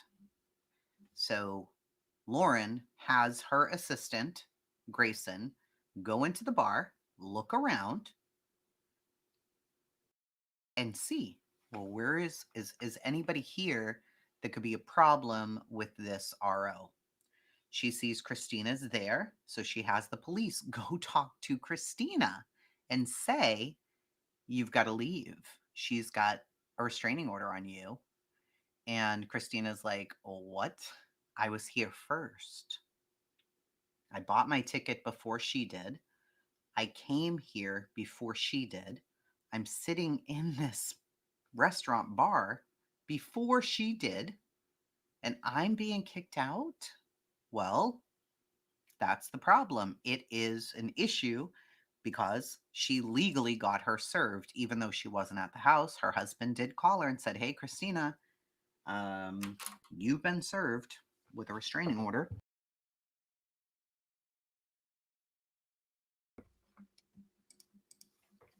And so she was kicked out. She had to leave. So it was very embarrassing for her. Let's go. And I expect if they're arguing, the mods can handle it. Everybody can have their own opinions, but, you know,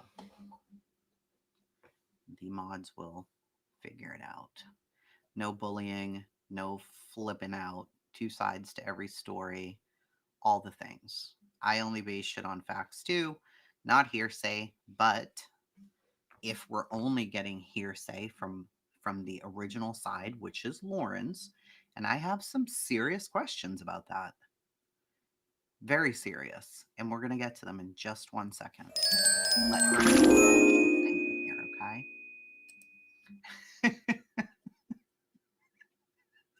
Help desensitize Scout. Hi, Scout.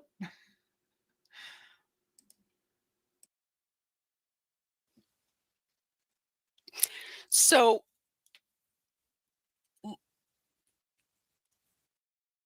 that's all I really know about that instance. I finished my drink and went to my room. And I left the next day about noon when CrimeCon was over. I didn't have many other conversations other than the fact that I knew that Christina was going to go home and file for a hearing on the issue of this stalking order. So in the stalking order, Lauren claimed that she was being caused severe emotional distress because Christina's mere presence in the hotel. And I'll get to that. In some of her affidavits, she claimed that she was being caused severe emotional distress because Christina was in the hotel. So when Christina got back to Utah, she engaged a lawyer and filed for a hearing so the judge could get to the bottom of the allegations. Now, the Utah law says that a person commits the act of stalking if the person intentionally or knowingly. Now, the U.S. Supreme Court talks about reckless being a mental state for the law, but Utah says that that it has to be intentionally or knowingly. Those are both mental states that require somebody to do something proactively. It's not just that it recklessly happens. Engages in a course of conduct directed at a specific individual and knows or should know the course of conduct would cause a reasonable person fear for the individual's own safety or the safety of a third party, or would cause that person to suffer emotional distress. All right. Based on what you saw from the TikToks, do you think Lauren was unsafe? Because I don't feel like there were any physical threats. I believe it was very catty behavior, very unprofessional behavior. But then again, she's not a content creator, Christina. She's a TikTok person, but she also understands business because she's a business owner. She's an artist, and she was hired by Lauren at Hidden True Crime to do some projects. But it does not equate to me to any physical impact. Oh, Gavel, you're so funny. We love you, Scout. You're the bestest. Thank you, honey. It does sound like high school drama, and I do think she was safe as well. How she only got a temporary RO. Okay? It was temporary, and the bar is pretty low on that. It's pretty low. Go Tracy, go Tracy, go Tracy. Okay. Some of them are missing about her brother. Well, we did play that as well. We did play the one about her brother. She definitely caused me some distress. Extra cringe. Oh my God. Oh. She's playing defense attorney hard. Well, yeah, she does. She does have a bias. Sure. Yes, I agree. There are sounds now. That shit brought me from the bushes, honey. If you become a member or you do a super chat or you unsubscribe and then resubscribe, there are sounds.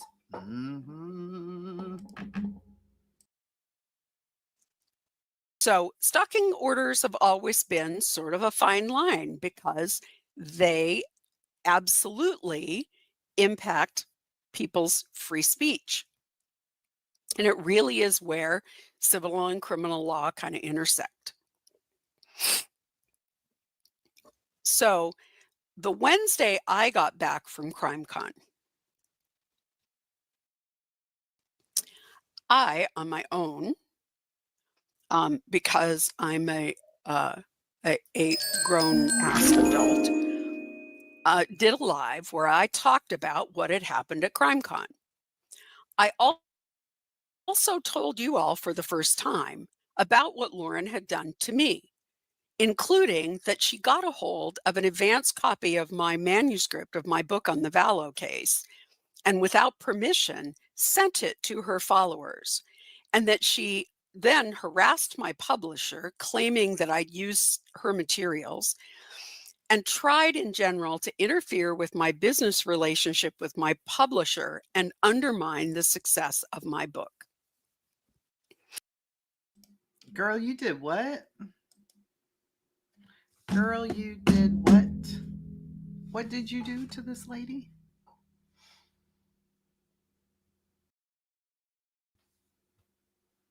Yes, Cupcakes. If you unsub and resub, it's, I don't know. Yes, Andy. What? And harassed my publisher, claiming that I follow my book. I talked about what had happened at CrimeCon. I also told you all for the first time about what Lauren had done to me, including that she got a hold of an advance copy of my manuscript of my book on the Vallow case, and without permission, sent it to her followers, and that she then harassed my publisher, claiming that I'd used her materials, and tried in general to interfere with my business relationship with my publisher and undermine the success of my book. Yep, it's true. So what had happened was Children of Darkness and Light above the, it's on the left side of your screen, under the typewriter. Okay. She writes this book. Her publisher sends it out to people such as Nate Eaton. Nate was very close on the Vallow case, as was Lauren of Hidden True Crime. But the publisher sent it out to Nate. They think perhaps Nate shared it with Lauren because the publisher was looking for feedback from Nate. Okay. But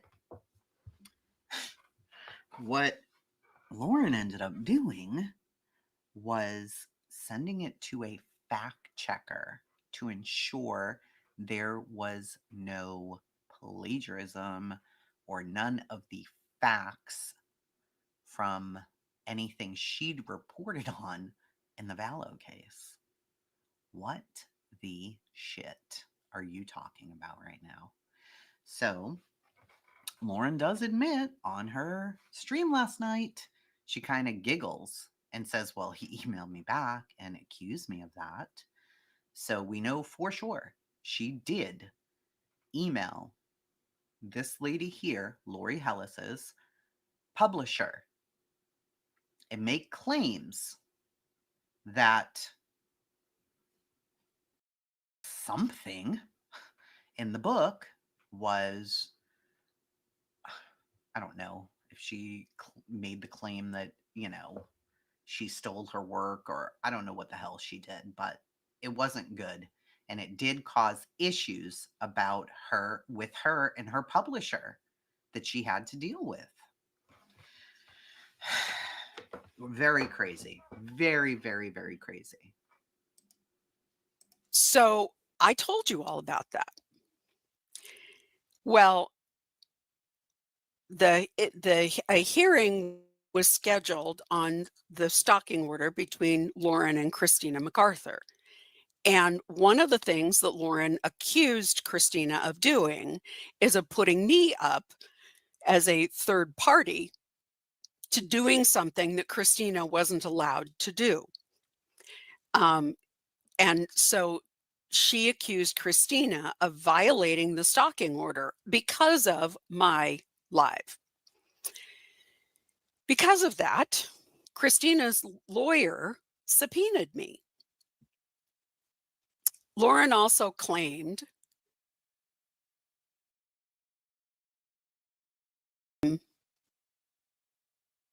No, Lori did not send her an advanced copy. No. And she does say she has all the receipts for this. Now, has she posted them all yet? No. But she was live during part of Lauren's live last night. So she may have been like, oh shit, wait a minute here.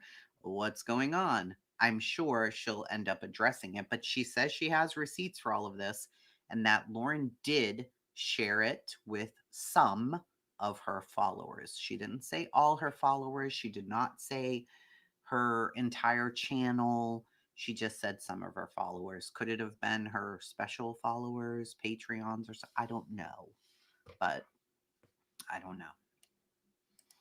Hey, Pearl. So I saw these pleadings, these declarations, because they involved me. They involved Lauren accusing Christina of having. Sorry, I don't like when the mouth is out of sync with the face, honey. We're not going to have it. We're not going to have that. Sorry. Let's see if I fixed it. I don't know. I hope I did. Me up as a third party to doing something that Christina wasn't allowed to do. And so she accused Christina of violating the stalking order because of my live. Because of that, Christina's lawyer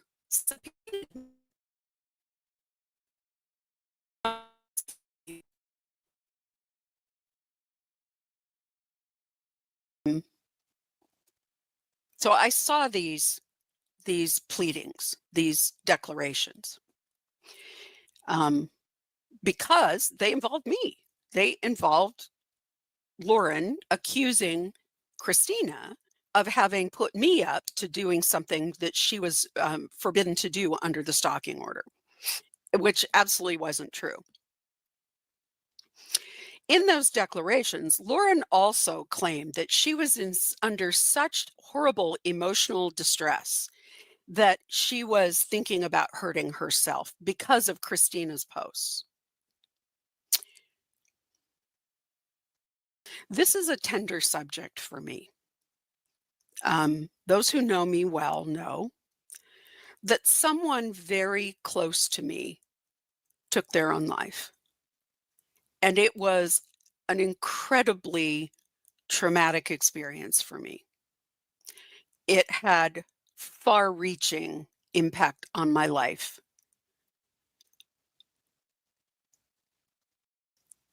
And nothing makes me angrier than somebody making those types of claims for clout. Now, do I know her state of mind? I don't. But I'm very suspicious given the circumstances. And I am very resentful of anyone who makes that sort of threat as a way to manipulate people. That's my emotional baggage. So the court set a hearing for September 22nd.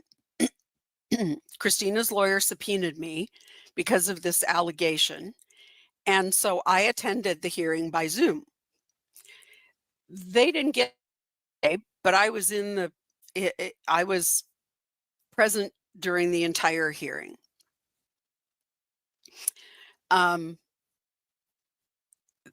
They could not, It's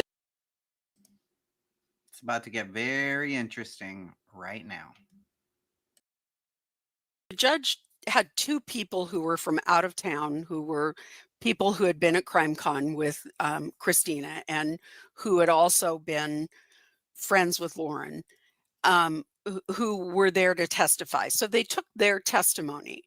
But it was clear that this hearing was going to probably take the better part of a day. And so the judge didn't have enough time to hear the whole thing and then continued it until October 16th. That's today. The hearing or actually, is that tomorrow? I can't even keep track of the days. It's tomorrow. And so the hearing was continued until October 16th, which is tomorrow. During that hearing, Lauren stayed out of the courtroom, claiming that she was traumatized and demanding that everybody leave because she felt threatened by Christina and her friends being in the courtroom. The judge refused, saying that the court's open to the public, and the judge heard the two out-of-town witnesses and rescheduled the remainder of the hearing. The hearing was continued until October 16th.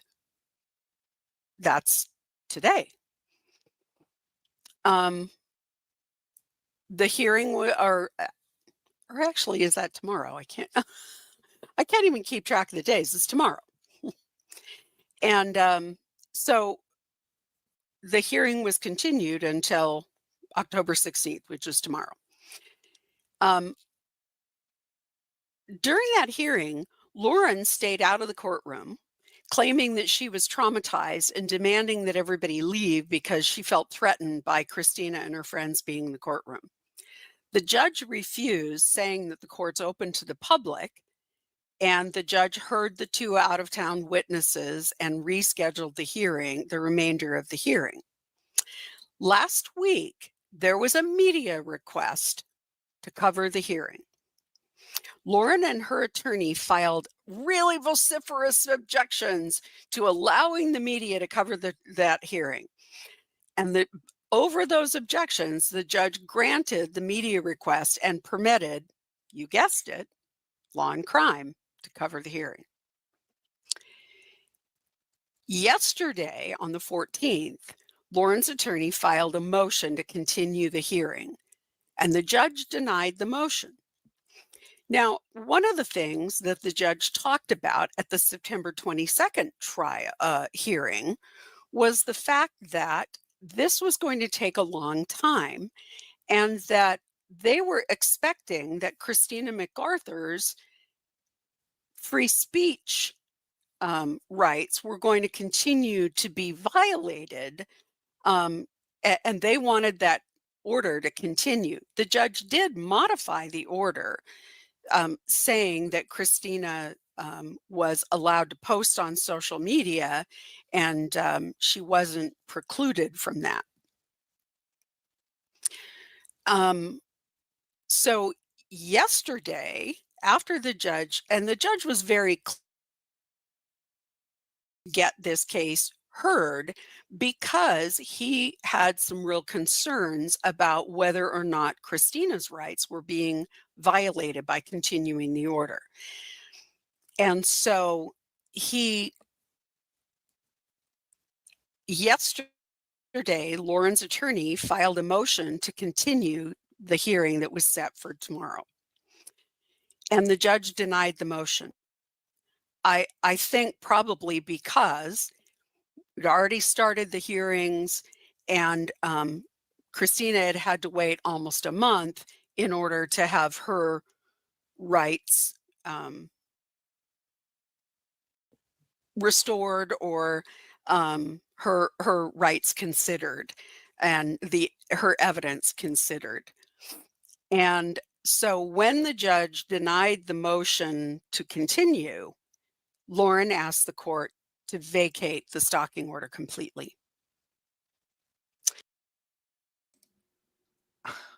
What? Exactly.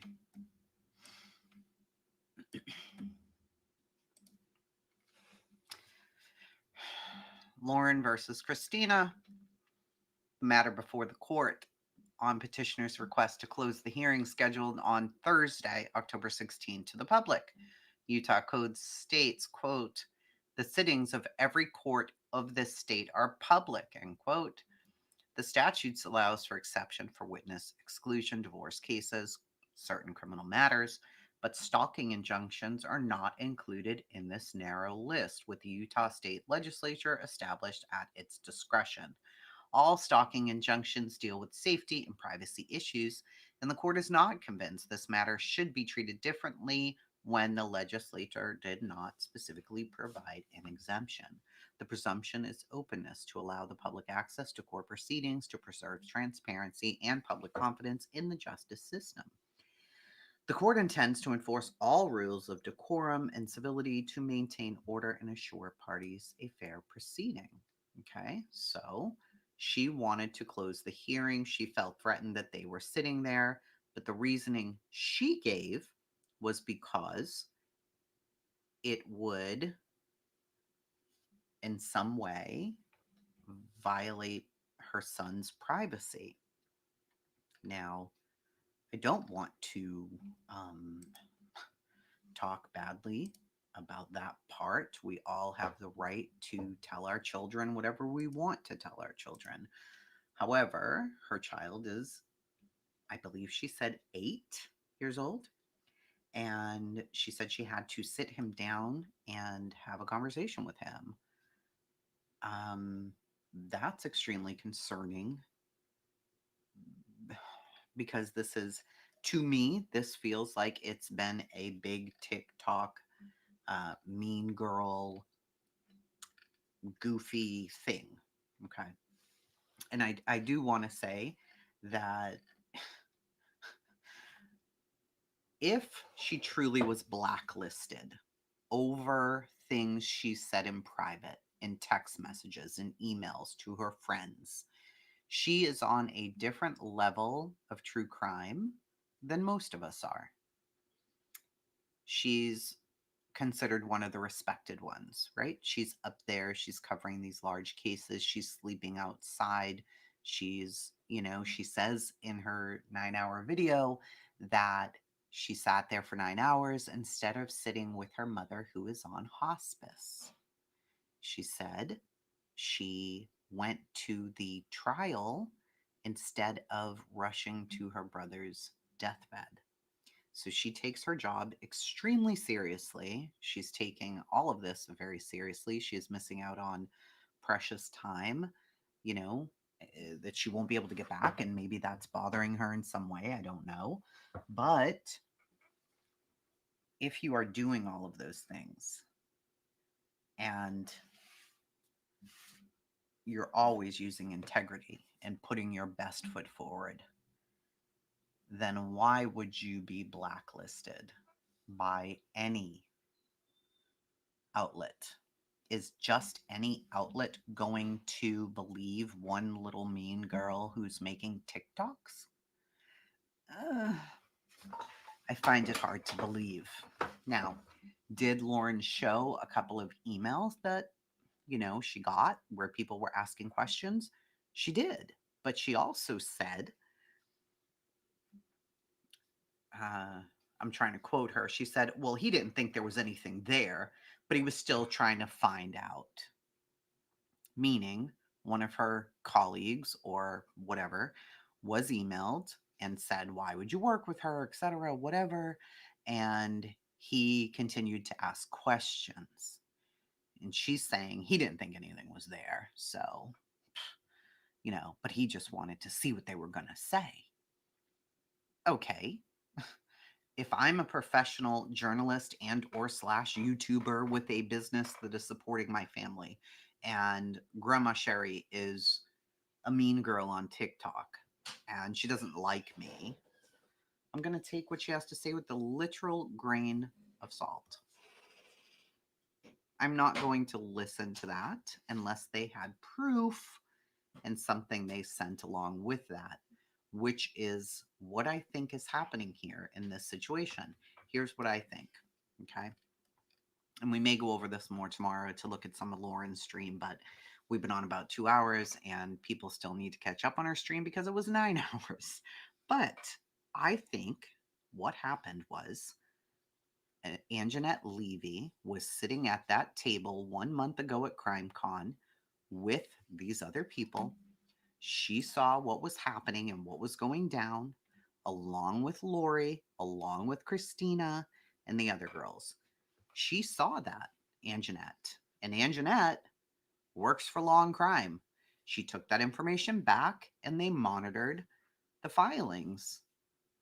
They were monitoring that to see, okay, is this going to go any further than just this temporary restraining order? And if it does, will we be covering it? It's a very, very large YouTuber who has an RO against somebody for stalking. This is kind of serious. Now, my understanding is they were not going to live stream it. They were going to record it, perhaps edit it for some of the sensitive information. But Lauren has worked with Anjanette before and with Law&Crime. Why not, when you finally found out who it was, call Anjanette and say, hey, I want to make sure that this is going to be handled with care and dignity and not exploiting my son. But her son wouldn't have been there. He's not a witness or anything else. So I don't understand that part either. Anyway, once the media request was granted, I think it then became, oh shit, if all of this is spread over YouTube, this is going to be a major problem for my brand, because Christina and her friends get to put out the things that they're saying about me, because they have to prove it to be true, so that it is not, because it's not a stalking claim. You can't claim it's stalking. She's talking to you from the internet. She's not stalking you in real life. She's saying you've done bad things. And here's our proof, Judge. Here's our proof. And I don't think Lauren wanted that proof out there.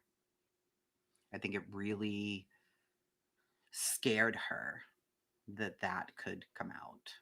And she just was like, okay, well, you're not going to continue it. You're not going to close it down. You're not going to deny media. We're withdrawing. Now, if you are truly afraid, terrified for your life, crying, 9-hour stream, physically sick, your husband's ill, everybody's just, it's a mess. You're blacklisted, all the things. Why are you going to cancel it? Why? Doesn't make any sense, because you're saying you didn't want all your stuff out there, and then boom, a 9-hour live to put all your stuff out there. It's extremely confusing. And she may be overwhelmed, but I would assume she's got professionals around her who could say, hey, pause, don't put this out. Let it die down a little bit. And then if your hand is pushed, you can come out. Yeah, afraid something will come to light. Give me 1 second here. My son's going to bed.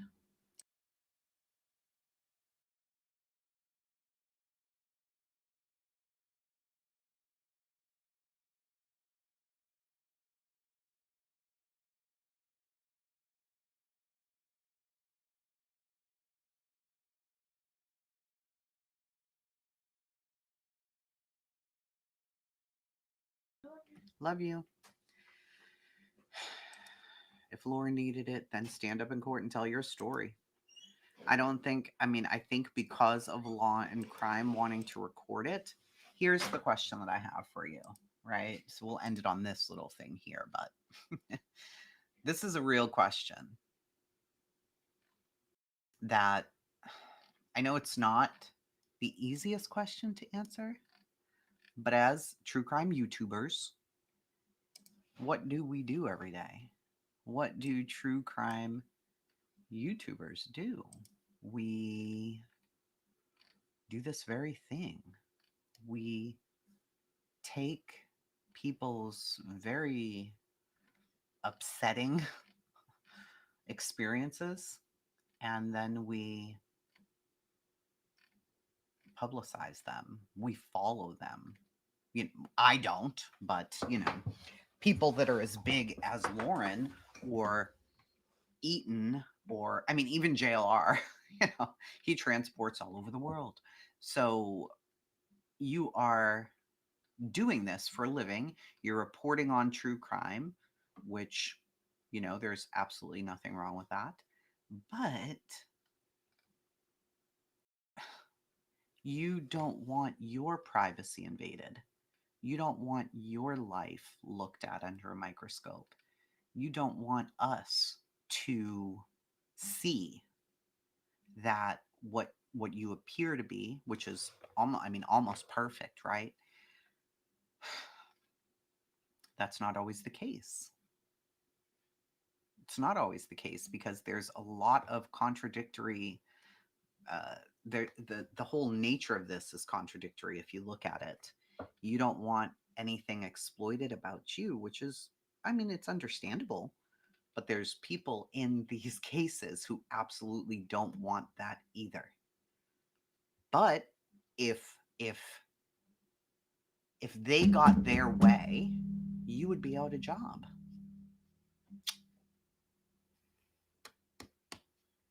you'd be out of a job, right? And that's a little crazy.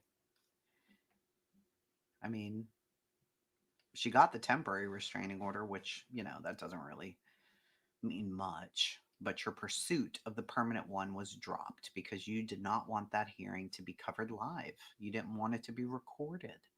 And that is very ironic at the end of the day. You're a true crime journalist and you've built your brand on the public disclosure of this private, sensitive, these cases. But when it comes to you, oh no, we can't do that. That's rough. And she did say a couple of times, I am a limited public figure. Okay. You are a limited public figure, but a lot of people are private citizens and they don't want their lives harmed in any way either. Hold up. Is this live? Which live? This one that you're in right now? Let me make sure that you're talking to me, because you might be talking to somebody else. Do you mean the live on my screen, or do you mean my live? I know you don't mean my live. That wouldn't be good. Which is called going real life, Jane? What they did to her, or... I mean, she is more of a public figure than, let's say, Gemini Slacker, right? She's more of a public figure. I'm reporting this live right now. You done bumped your head. Take your ass out of here. Get out. Don't come back anymore. Goodbye. Bye-bye, honey. It made me sick to hear her acknowledge Brandy Neal in the chat. That was very sad. While talking about traumatized by the drama. That is... You've got to really look at what Brandy Neal has been through, right? And then she's sad that Brandy's been put through drama when it is the very channels in all of these communities that use stories like Monkey Vaughn's to exploit. Now, let me say this. Are all of these true crime channels bad? Absolutely not. If any of those stories needed that extra attention, they were brought to the internet. They were brought here to help. And that's a good thing, because a lot of times they can be forgotten about. And you don't want that.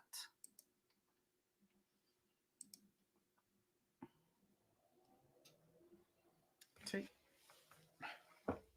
my mods are asleep. I don't know where they're at. My mods bumped all their damn heads and fell asleep.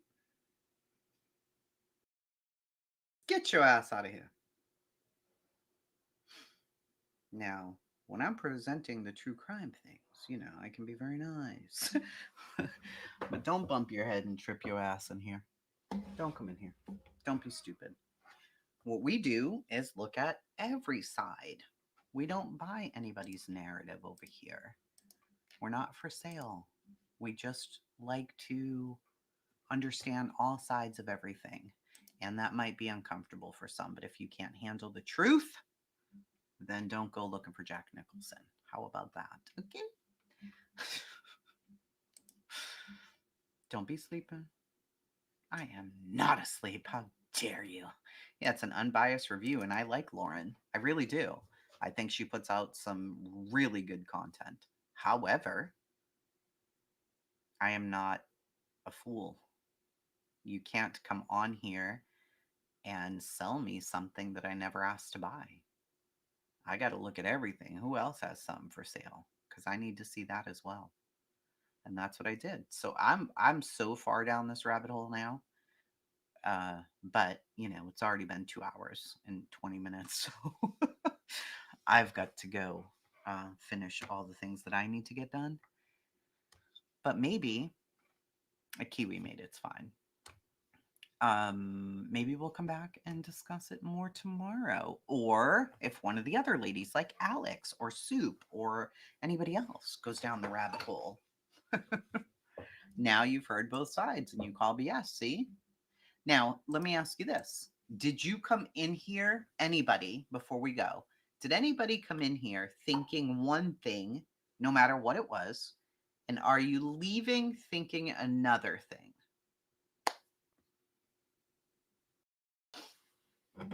That's a good question.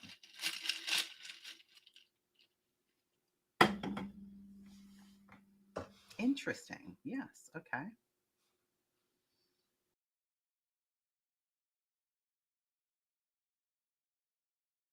It is about looking at all the facts. Ward, you're right.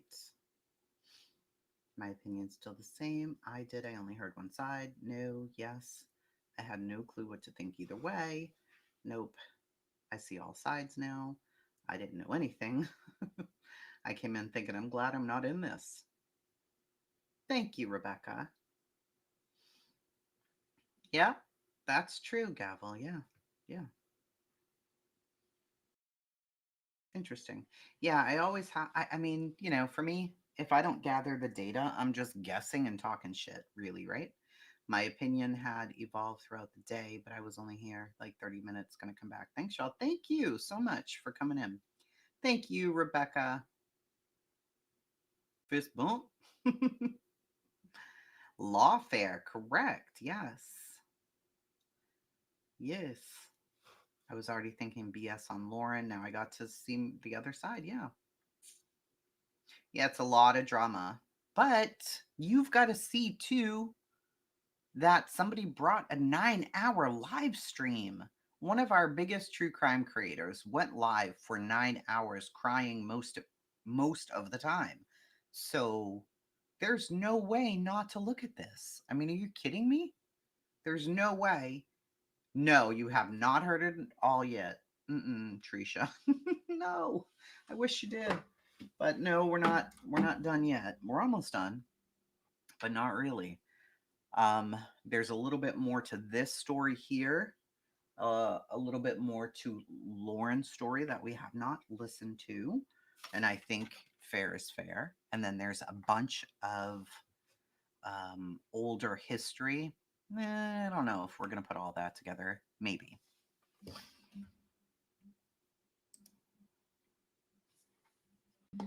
Interesting, Hope. Okay.